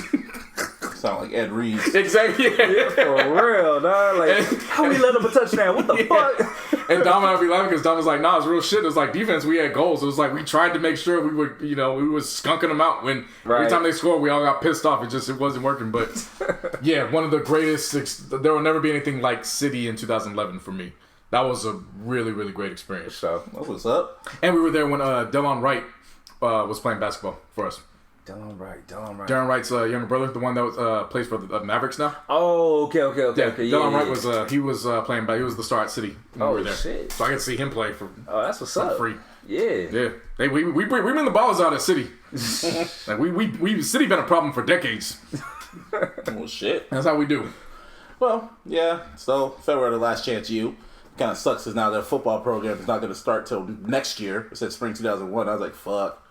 But I love D. I like Dior. I was very intrigued with his story, how his father's situation and shit like that, and that part when they're in the kitchen, like you could sense the tension, and I can sense the bitch assness of his dad, and I was like, now I know why I would leave too. I could sense the bitch assness. I could. It's like, That's one where I'm conflicted. It's very conflicted. Like it's very conflicted because on one hand I get where Dior was coming from. Mm-hmm. Like he felt like he was in a position where I don't trust this man that I view as that is supposed to be my father. Because it's a bad situation. Mm-hmm. Right. On the flip side though, it's because of your father's position in the services, you get to pick out any college in California for free. You don't have to pay anything. So even if because he decided to walk on to Hawaii, which there's nothing wrong with walking on, that's fine. Yeah. Props to you. Do what you gotta do to earn that scholarship. On the flip side, if you take advantage of what your dad has, you can still walk on, but you're not paying for school. I think from his mindset, he wanted nothing to do with his dad. He absolutely didn't, but there was also it's a bigger picture with guys, and this isn't about his dad. He also made claims about certain things when people tried to help him in general. He always looked at something like a handout. Mm-hmm. So that's also a little problem mentality-wise, too, because you can't think that you can go in this world and not receive assistance from somebody. That's just not possible. I think... And again, this isn't about his father. In other situations, he would turn down... I think it kind of came from his dad, the whole situation, how he lived with his dad. Of course. That's where it came from. Yeah. But growing up and if you're going to be a man, you also have to look at situations outside of you too and look at the bigger picture. Sometimes you just can't rely on your emotions based on what one person did to you and not see it for, okay, maybe somebody is actually trying to give me the help to just get to the next level. Maybe they're not trying to do it to get something out of me or to just use it over my head. Right. And now it's tough because, again, I get where he's coming from. His dad was doing some shit. To give an example, he basically told his dad there can't be two alpha males in the house. His dad told him an alpha, so you're gonna go live with your mom. He took him out of the football team on his senior year. His senior year when he had some offers. Oh, wow. And then just to teach him a lesson. And then instead of flying him out to Arkansas with his mom, he put him on a bus on Christmas Eve. So he spent Christmas Eve and Christmas by himself on a bus. And then he laughed when he's like, yeah.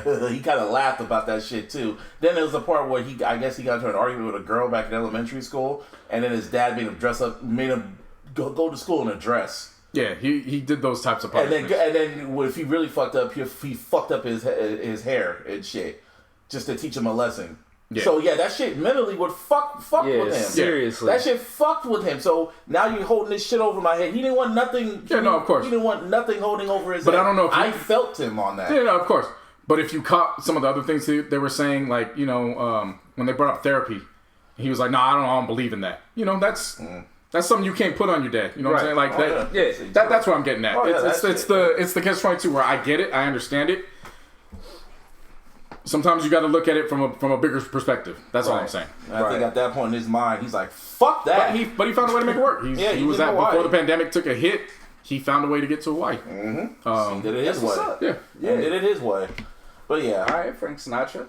I know, right? So, but yeah, that was a good season. Nice that they were in Oakland. Shout out to Donald Glover. Round of applause for his ass. Getting another Disney Star Wars bag. What the fuck? Yeah, they're doing an Orlando show. Oh yeah, that's right. I heard about that shit. Yeah.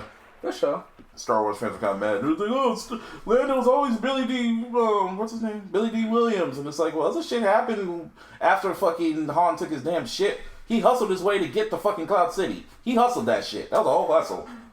So, yeah, figured that shit out. Anyway. Lou Williams did not do anything wrong. And I'm going to stand firm on that. He risked the Rona to get them damn chicken strips. Yeah, he risked it all. No, he showed you know the best. Like, for real. Gonna fuck up the whole bubble. Let me explain. Let me explain what happened. Because all people were focused on was Lou Will was at a strip club. That's all the headline was. Yeah. And he was at a strip club. He was, but he was not there for the strippers. You know how we know he was not there for the strippers? That photo was posted at 8 o'clock. When the hell has anything been popping in Atlanta that you know of around 8 o'clock? I don't live Not in a Atlanta. damn thing. I don't live in Atlanta. I can tell you from experience. I've been into the club scene in Atlanta. Ain't shit popping till about 11:30 midnight. That's like at night. any club. In Atlanta, it's different. So in Atlanta, when does it get popping? At 11:30, 12 o'clock. That's like out here. And that's just the no. But it's what he's different. saying. It's different because out here, shit closes at 2. Oh yeah. Out there, shit going. ain't popping off until about 6 in the morning. Mm-hmm. And there's no fucking There's no last call. And Magic City closes at about 3 or 4, so you're not getting like an hour or two. You're getting a full experience. Damn. Yeah. So it's all they saw was that he went to the strip club, not knowing that Lou Williams, a former member of the Atlanta Hawks, right, has ties and connections to Atlanta, and has his own wings named after him, the Lou Williams lemon pepper joints. He went to go pick up some wings. Nothing wrong with hell. We've gone to go pick up food at an establishment. But did he leave the bubble just to fly out there? He left the bubble to go to a family member's funeral. Or something like that. Yeah. On his way back, he wanted to grab some wings. He didn't go there for the entertainment. He walked in, went to go grab his wings. Took a picture with Jake Harlow. Well, Jack Harlow, and he did. He should have never took that picture with him. But see, that's never did that. Yeah, I'll give you that. But everything else, like, what did he do wrong? He went to an establishment to go get food, and he left. Still, well, he went for a funeral. Then, but after the funeral, on his way back, he went to an establishment to go get food, and then he left. Yeah. The only reason why, personally, I got no issue with it. You know what I mean? I don't know what the rules are. He just shouldn't have took the picture because it made the block hot. He shouldn't have took that picture. Yeah, that's how he fucked up. Yeah. And then he shouldn't have took that picture. And of course, Jack Harlow shouldn't have dry snitched. So that's the thing. As an OG, Lou Williams got to know better. Just get in, get out. But then on the flip side, it's like, see, another you fucking up the block. Like all you do is just say what's up to Lou Will and then just let him be. True. But at the same time, if you at Magic, hey, what up, bro?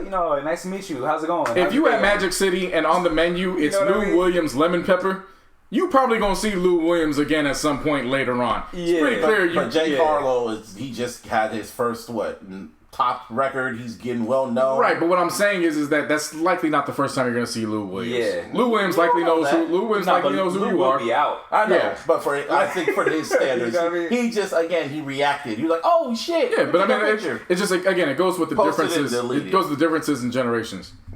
Yeah, pretty much. Niggas our age know, hey, what's up, Lou? Like that's it, whatever. And if you take the picture, you hold on to the picture until them niggas either win the title or they get the fuck out the bubble. Right.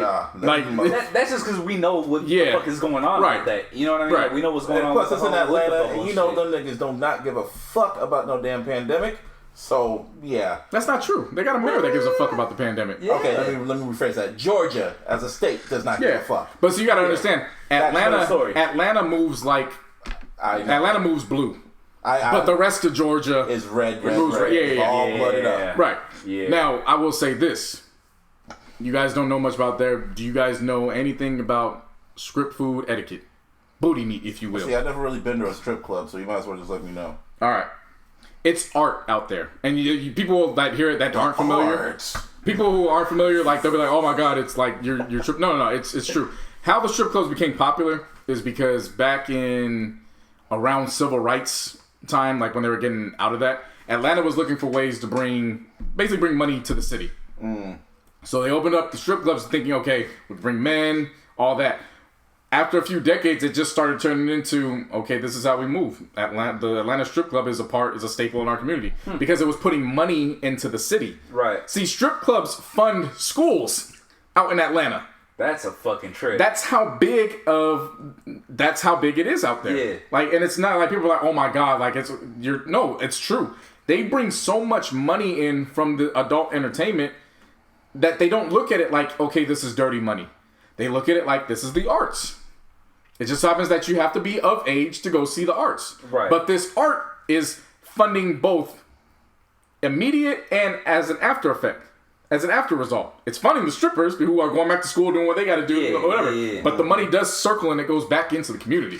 That's wild, yeah. Bro. Like, just to even fathom that, you know what I mean? Right, the fact that strippers are funding...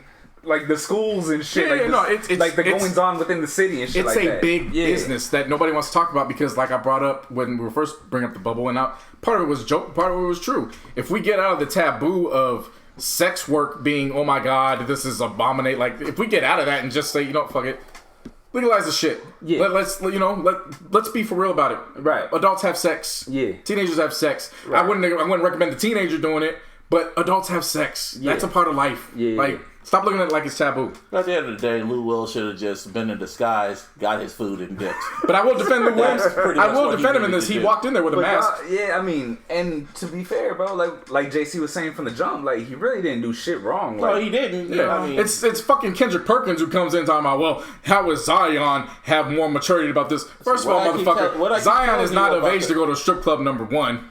What I keep telling you and number two, Zion is from South Carolina. He don't know nothing about that Atlanta culture.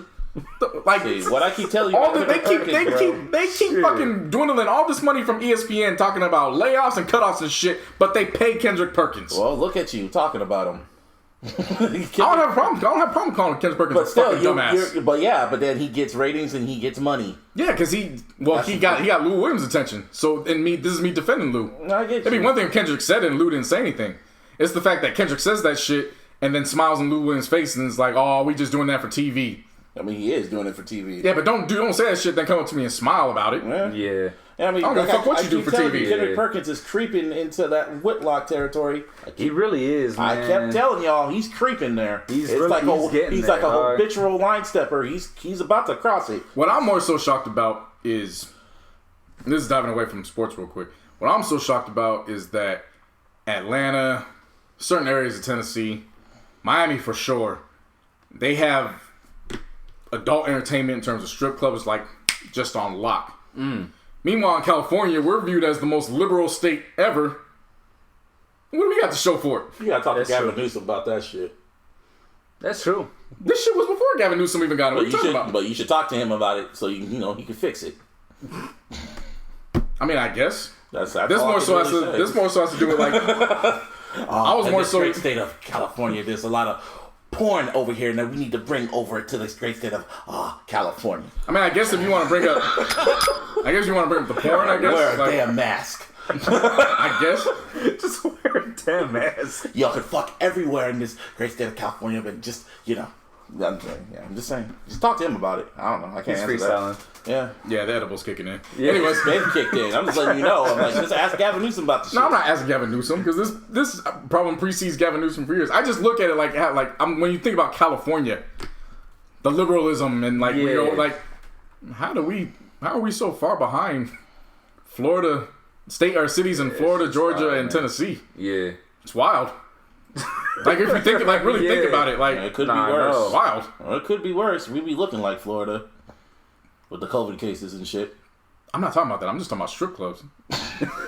You keep bringing the pandemic shit into it. I'm not talking about that. Oh, so you just focusing? No, he's just talking about strip clubs, bro. Yeah, that's it. Like the fact that they're not. That's how I know that Edible Key ain't listening. This is like the fact that they're not as big as they are in strip club culture isn't big in California, like in Vegas, Miami, and Vegas. Yeah, strip club culture isn't big in California, even though California is viewed as the most liberal place in the country. That's what I'm saying. Yeah, I'm not talking about a pandemic. I'm talking about going back to when niggas was out here wearing Mitchell and Ness throwbacks. Like you would expect think about it, Los Angeles at the very least. Yeah. You would think they had top-notch strip clubs. Yeah. They ain't got shit that compares. They ain't got nothing to compare to Blue Flame, let alone Magic City. Well, maybe for me, I'm not into strip clubs because personally, I don't see the point in them. I would say it could be that really. That's pretty much what it comes down to. It's about the people. Well, because out here we don't have that same experience. See, out there, motherfuckers go play basketball in Magic City.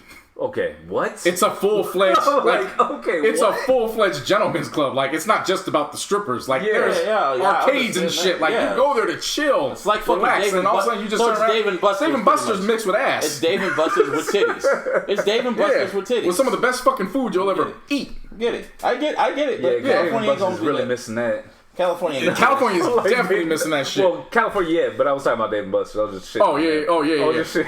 Like, cause their food is not that good. But anyway, think about it. Why I bring it up is think about it out here. Weed is legal out here. Yeah. Oh yeah. Think about doing that shit, mixing a gentleman's club and having a medicinal bar in the gentleman's club. See, you might be onto something. I'm telling you. You might be onto something. It just ain't about. It's not about. You can't. Matter of fact, you know what? I need that. I need facts. Yeah, it's not just about. That's what I'm saying. It's they look when you look at it as an art standpoint, you're not looking at it for smut. You're looking at it to put the best experience for adults to have. Right. Because that's the thing that's not taboo either. Women go to the strip clubs all the time with the guys out in Magic City. Like, it's not just for the men. Women be out there probably tipping more than the men do. Damn. Like it's one of those. It's a culture. Yeah. It's a culture I'm jealous of because I got to experience it while I was out there, and I came back and I was like, damn, why don't we got that out here? Because shit. That's all I can say. I don't know. Probably got I don't know. Tell them, write them a letter, say bring more strip clubs to Cali. No, I didn't bring more strip clubs to Cali. Let's change the culture. There's strip clubs out here, but there ain't no culture. Even then, again, I don't. Personally, for me, I don't see the big point in strip clubs because my homeboy broke this down to me in middle school, and I've kept it with me. It's like a homeless man going into McDonald's, and they bring out the food, the Big Mac, all that shit, and they just put it in your face. You can smell it, but you can't touch. You can do this, but if you want to fry it, it's going to be $1. I mean, he thinking about smut. Man, he was middle schooler thinking only about the smut aspect. But I'm just saying, when he said it that way, it made sense. I mean, I get it, but when you experience it out in the, you got to go to the South. I don't go to the South. I get it, but different experiences. But to me, we should plan a trip when everything clears up with about 2023. We should go plan that shit and do an episode in Magic City or Blue Flame. I'm with it. I'm dead ass serious. Like, I know you are. Talk to the owners and shit. Like, see how we can clear that up and get things up. Like, it is fun to go out to the strip clubs out there. I believe it. And another place I forgot, Houston.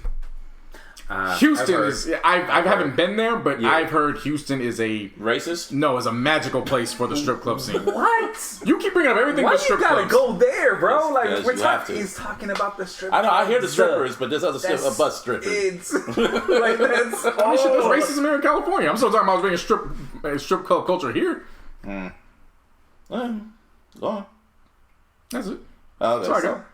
Well, Lou Will should have just Strippers. At the end of the day, make strip club culture great again. Yeah. Anyway, Lou Will should have just kept his hoodie up and just kept it moving. Anyway, the NBA bubble is working. It really is working. They laid the blueprint on how to do this shit. I mean, so give it time. Let's see. Everybody kept doubting this motherfucker. I'm not saying you. Everybody kept doubting this motherfucker. All on Twitter, motherfuckers like, oh, this is stupid. Why blah blah blah. What is it? 2 weeks now? No positive tests. Even Lou Williams coming back. He's quarantining. He ain't even got a positive test. Yeah, it's like it's working. That shit's crazy. So who would have thought that if you take people out of their environments, put them in something where a few might bring it, but let's quarantine them to dead the virus.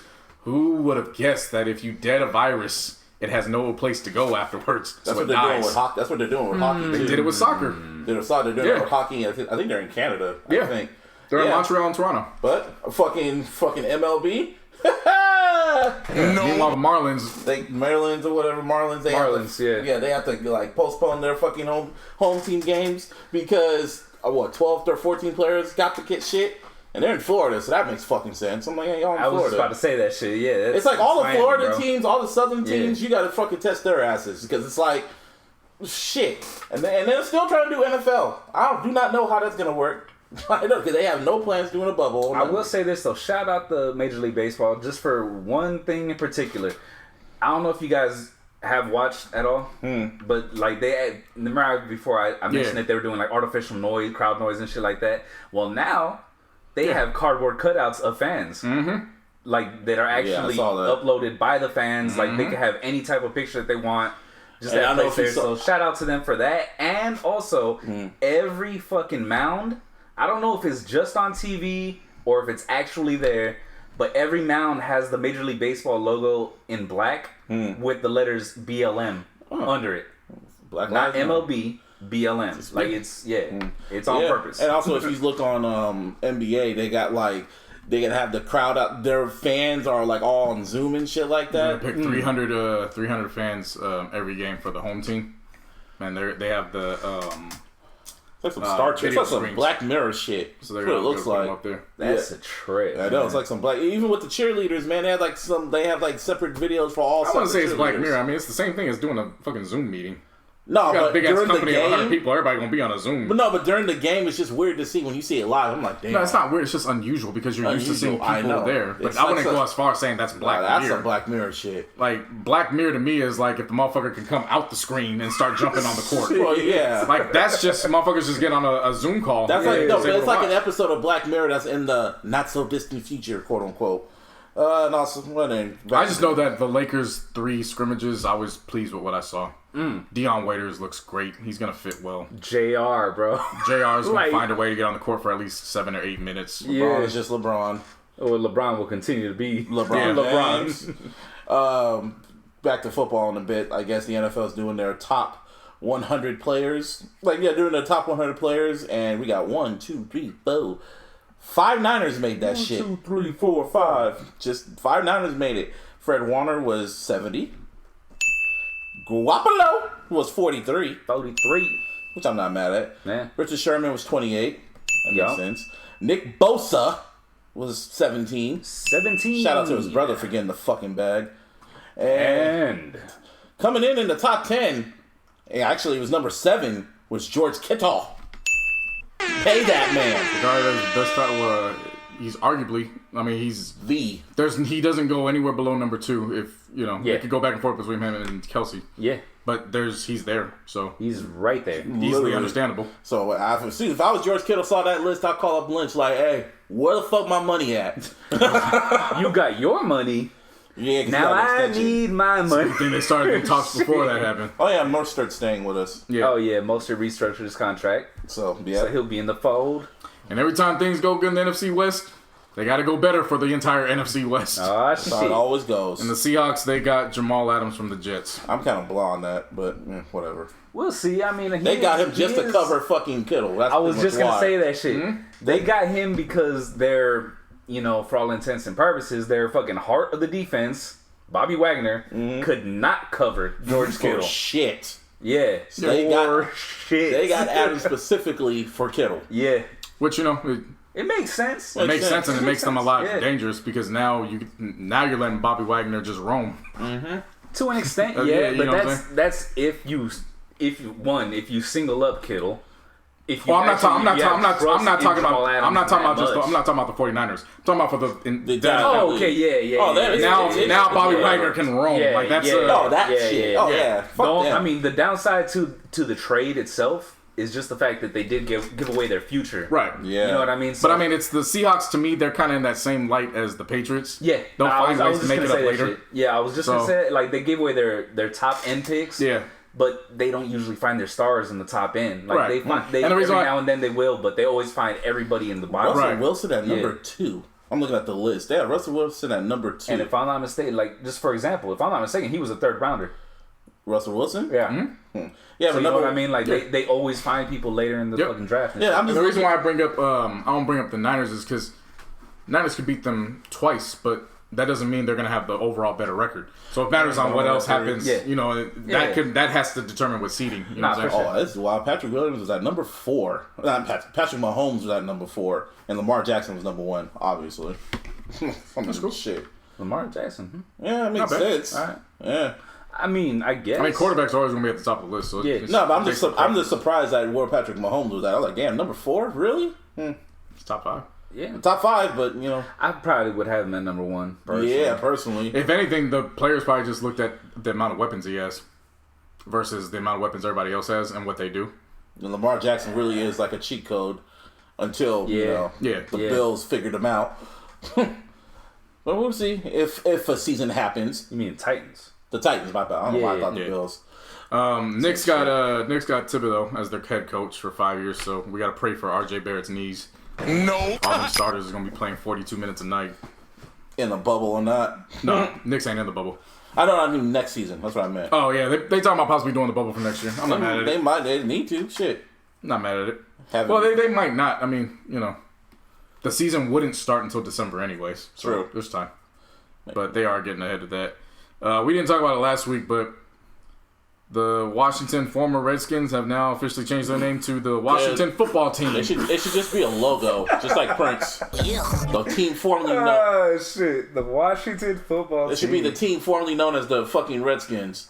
Because they just call them. What the fuck? You still got that name out there, bro. I know, but I'm just saying. Trying to throw that shit in the It's like at trash. this point, it's the Washington Football Team until they figure shit out. Because everything's they copyrighted. filed Yeah, they just didn't finish off the rest of their name until they figure shit out. They filed like this tentative name change, which again, this all just boils down to why didn't you just make the announcement when you found a fucking name? You should have just kept them as the Redskins. They just look like dumbasses. Should have just kept them as the Redskins. Should have told fucking FedEx like, "Yo, we'll change the name after next season." Yeah, but you got to give us time to change the name. Yeah, that's all they had to say. They shouldn't have just you did it got to just give like us that. time so we can get it. We're changing it. So we can get the merchandise I mean, ready and all the other shit. It's cool that they just try to rush it and get rid of it right away. You know what I mean? I'll give them credit for that, but Me neither. I will on the racist tip. You know what I mean? Like, well, here's the the reason why I'm not. I'm not going to give somebody credit for not being racist anymore. Seriously. Yeah, well, the only reason why they became to an extent, unracist. though, it wasn't even. Now, granted, yes, I understand that once Dan Snyder got the shit, he should have fucking got rid of that name. Yeah, because it was year after year. He kept trying to find excuses to have it. Yeah. So now it's like the public peer pressure got to you. It's like the money got mad. That's what happened. It's not because I can't even say, oh, good job for getting rid of the racist name. No, it's not. You didn't get rid of it because it's a racist name. The money you got rid of it because $6 billion got somebody, compromised as a result. $6 billion. Because Nike said, "Hey, change that shit." FedEx got mad. It was FedEx. FedEx and Nike. Yeah, because Nike stopped carrying their fucking products online. Yeah, and now they just slowly looked at him like, you better change that shit, nigga. All right. Anyway, trash. Hey, change it. Hey. Like another example. Hey. Like another example is when what's it called? In WrestleMania, like a few years ago, they had the Fabulous Moolah fucking Battle Royal and shit, and it turns out Fabulous Moolah was a fucking asshole in real life, even before she died, and all the fans were complaining about it, and WWE was like, fuck y'all, we're still gonna do this shit. And then Snickers got mad, and they were like, "Oh yeah, we hear about this shit. What's going on? Never mind, we'll change it." Yeah, that's the old lady, right, from back in the day. Yeah, she was problematic back then, and then when that happened, she was problematic. Yeah, and then as soon as that happened, as soon as Snickers got mad, which was a sponsor for WrestleMania, Vince was like, we'll change it. She was referring to people as Redskins that didn't have nothing to do with the football team. God damn, something like that. She was like an asshole to wrestlers and shit. That's another story. Yeah. Dark side of the ring. Yeah. I don't know about you. Mike Tyson still scares me, and the fact that Roy Jones Jr. thinks he can handle getting into the ring with him September 12th. He about to die. I wish none but the best for Roy because how many rounds do you think it's going? Well, it's out of 8. Well, I was about to say it's set up for 8. But set up for 8. It's the last 8 seconds. I'll give him 3. Woo. I will give him 3 just because of the respect that Roy Jones Jr. was a boxer. It ain't like he's an exhibitionist. Yeah. I'll give him 3. But the way Mike be looking, I mean, that's the one thing that I'm like. I'm happy for Mike. I'm happy for Mike for going back into the ring. I mean, just to get that impression. Oh, this has nothing to do with Mike. No. I'm saying for Mike Tyson, I'm worried about Roy Jones's health. Yes, as a result of Mike. His life, bro. Like, let's be real. I mean, if you look at how Mike is training right now, it's like vintage Mike Tyson. And that's why I say I fully believe he fucked up Whack 100. He probably blacked out. He probably blacked out. See, this is what makes him so scary. It's not the fact that he can still move like that.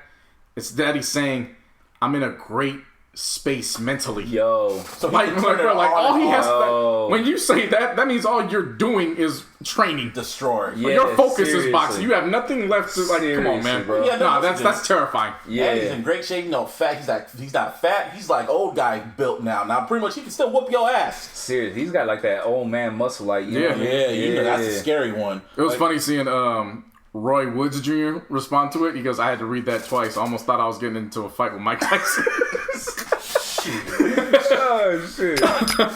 Shit. Yo, man. It's what, September 12th, right? September 12th on pay-per-view. I don't know what's more like the tune-in appeal. If it's Tyson versus Roy Jones or if it's the undercard.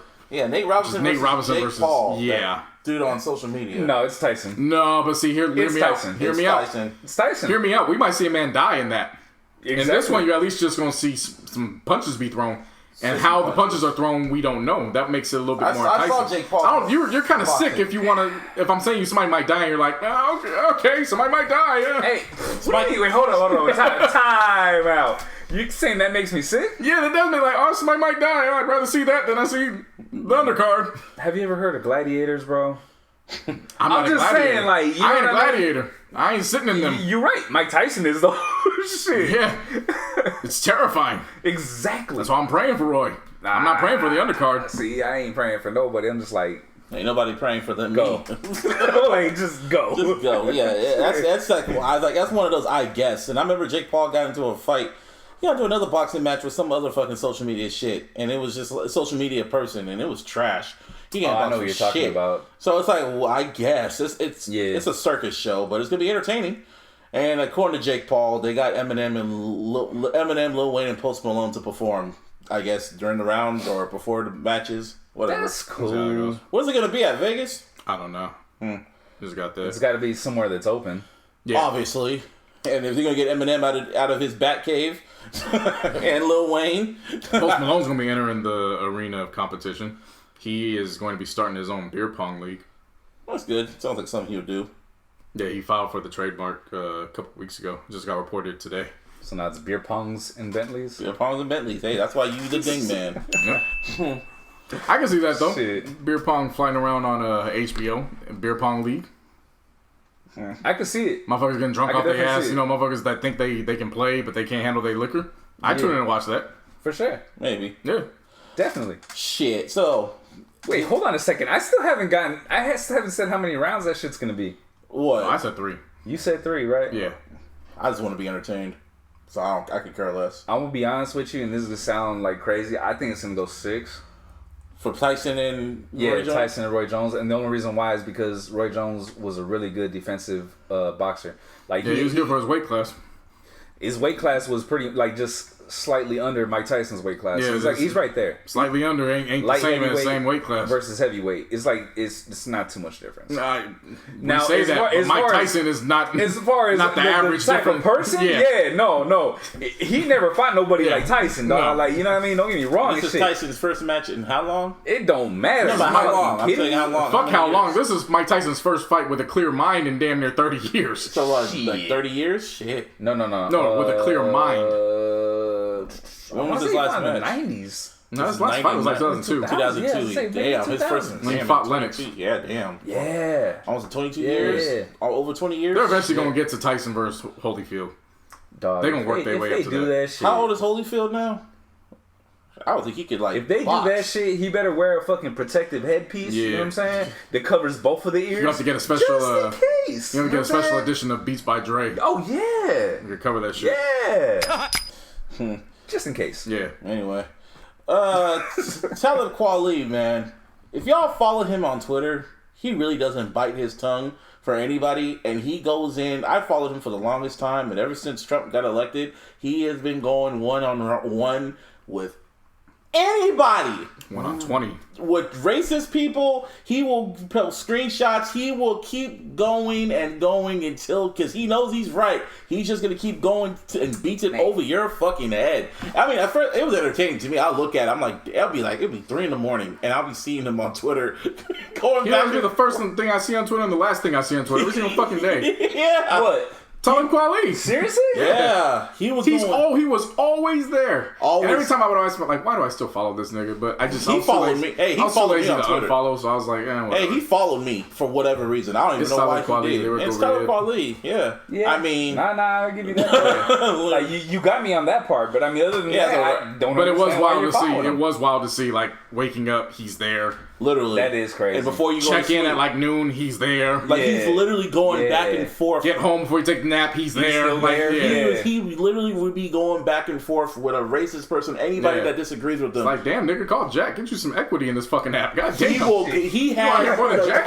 will have the time. So, I forgot how this shit happened, but there was a woman. This woman, she called him out, which basically, she said, there's always something about dark-skinned men always marrying women of lighter skin. Yeah. And apparently it hit like the biggest nerve because he just went after because the thing was, it wasn't just him. Before he got into the picture, there was everybody went in on her. And then Talib Kweli started going in on her. And then that's when... No. He went and then he stuck the followers on her.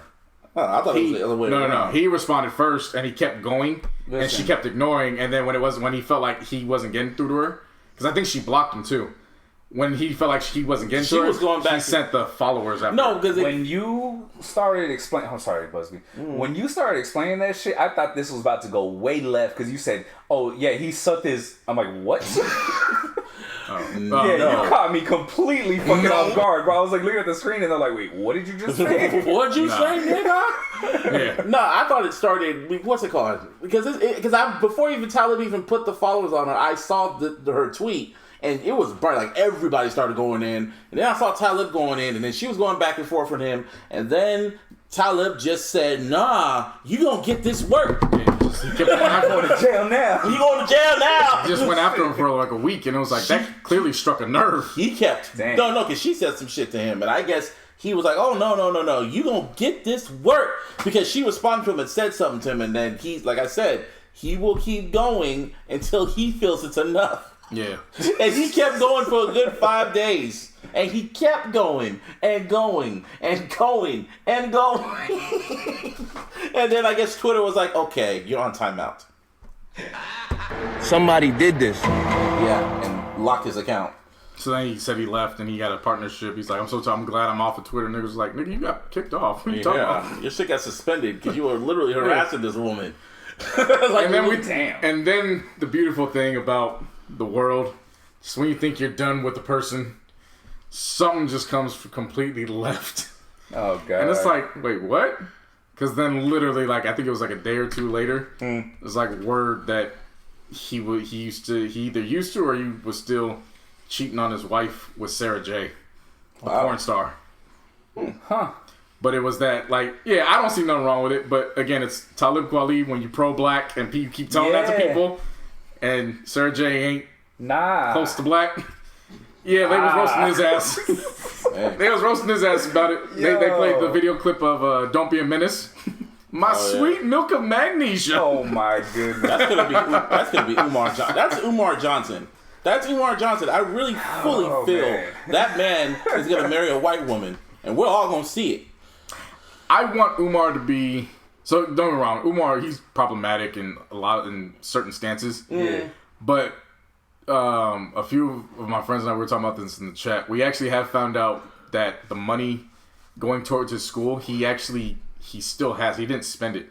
What happened was the school in Indiana, I think it's where it's at, they had to get the property set up, so he couldn't really talk about the situation. So when people kept asking him about the school, it just looked like he was being shady by deleting people. But come to find out, the paper reports have come out. No, they're still proceeding. They had to get a lot of shit done. So I'll give him his respect in that aspect. Like, he might seem, again, he's still problematic in certain aspects. Yeah. But he might seem like he actually practices what he preach. Okay. I'll say that. Yeah. I get you. He is still problematic, but he's also still one of the most unintentionally hilarious people on social media right now. Top 5 easy without a doubt. He's dead fucking serious. That's that's what I'm saying. He's unintentional. Yeah. But if he follows through with that school, can't knock him for that. Yeah, seriously. You know what I'm saying? Like he practiced what he preached. Definitely. Yeah. So he could be a sociopath. I mean, you can kind of say that about anybody. Yeah, I know. I was about to say, like, a lot of rich motherfuckers are sociopaths. Oh, yeah, exactly. So like, he's really just extreme with it. Oh yeah. Like I say, he's problematic in certain areas, but yeah. If you like, he's kind of like who's the cat that came out a few years ago? We Must Be Right and Exact. Huh? The dude that used to wear the black cap. He started this whole Hotep shit.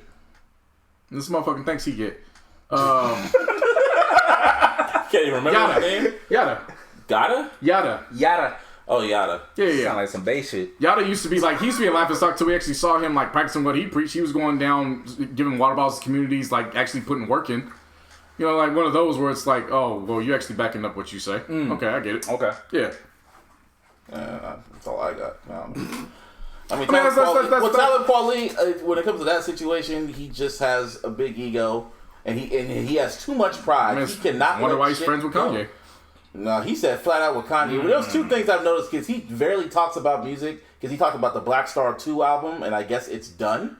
But really, yeah, he said it's done, but he can't release it because of like. They was getting jokes up about that too. It was like black porn star. What's wrong with that? Wow. Shit wrong with that? No, because of Sarah J. Yeah, I know what you mean. Wow. Yeah, no, but I'm just saying like. He was saying that he has it done. The album is done. They said they flew across the land. He invested money into it, but he said labels really just want to fuck it up. And he said that's cool. That's not where I was getting at though. No. I'm saying about the music. Oh, I was just saying he was. And with Kanye, somebody with a big ego, they would make a sense. And then when it comes to people with big egos attract to each other and become friends. No, I'm saying when it comes to Kanye, he said flat out like, I want to call him. I'd be thinking about him. I want to call him, and then he says, yeah, but then he's gonna say some shit about. Some problematic shit, something about Trump, and something about Jesus, and it's gonna piss me off. Yeah, we said it on the pod earlier. You're missing what I'm saying, though. I'm talking about just being friends with Kanye in 2003. Kanye had an ego back then, too. I mean, who's to say Talib didn't have an ego back then? It just, social media wasn't what it was back then. I'm just saying that egos can attract but egos. I was explaining to the people. Okay. No, but egos attract. I know, egos attract. That's all I'm saying. Yeah, I know. Yeah. This isn't about 2020. I'm just saying in general, their friendship. I get you with their friendship or whatever. Kanye's been so far gone. Hell no, they say Donna's done. They said that last week. Yeah. And whatever. Him and Kim are talking. Whatever. Anything else? Y'all got anything else? I got some stuff I'll say for next week. Yeah. This is episode 193.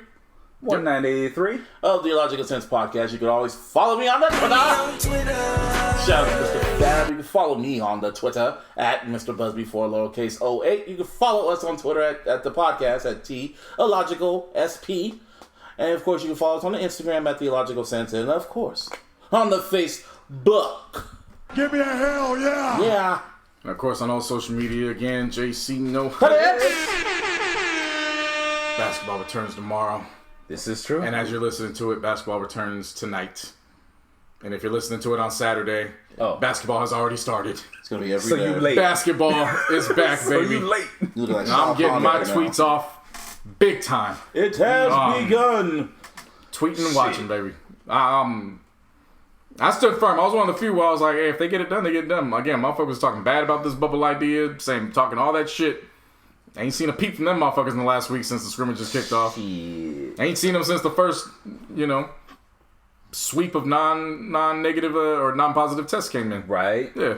I mean, everyone was talking sweet about the shit. It was like I said, people just let the shit just let it happen. People talk shit about the food. I was like, yeah, it's jokes, it's funny, but the food's gonna get better. What happened? The food got better. Yeah. He went to a strip club to get the better food. Well, the food got better in the bubble. Like, what are they eating now? No, they eating like good. Oh, now they're eating real good now. Like I told you, when the stars get there, you get the filet mignon. Fam, they built a fucking barbershop. You think they wasn't gonna feed them steak? Seriously. Oh yeah, I saw that shit. They need to bring strippers in there. Like we said last week, they need to just bring them there so they don't have to. No, like I said, we both said it. But at the same time, I've been on that hype. Well, they just need to bring it in. Fuck it.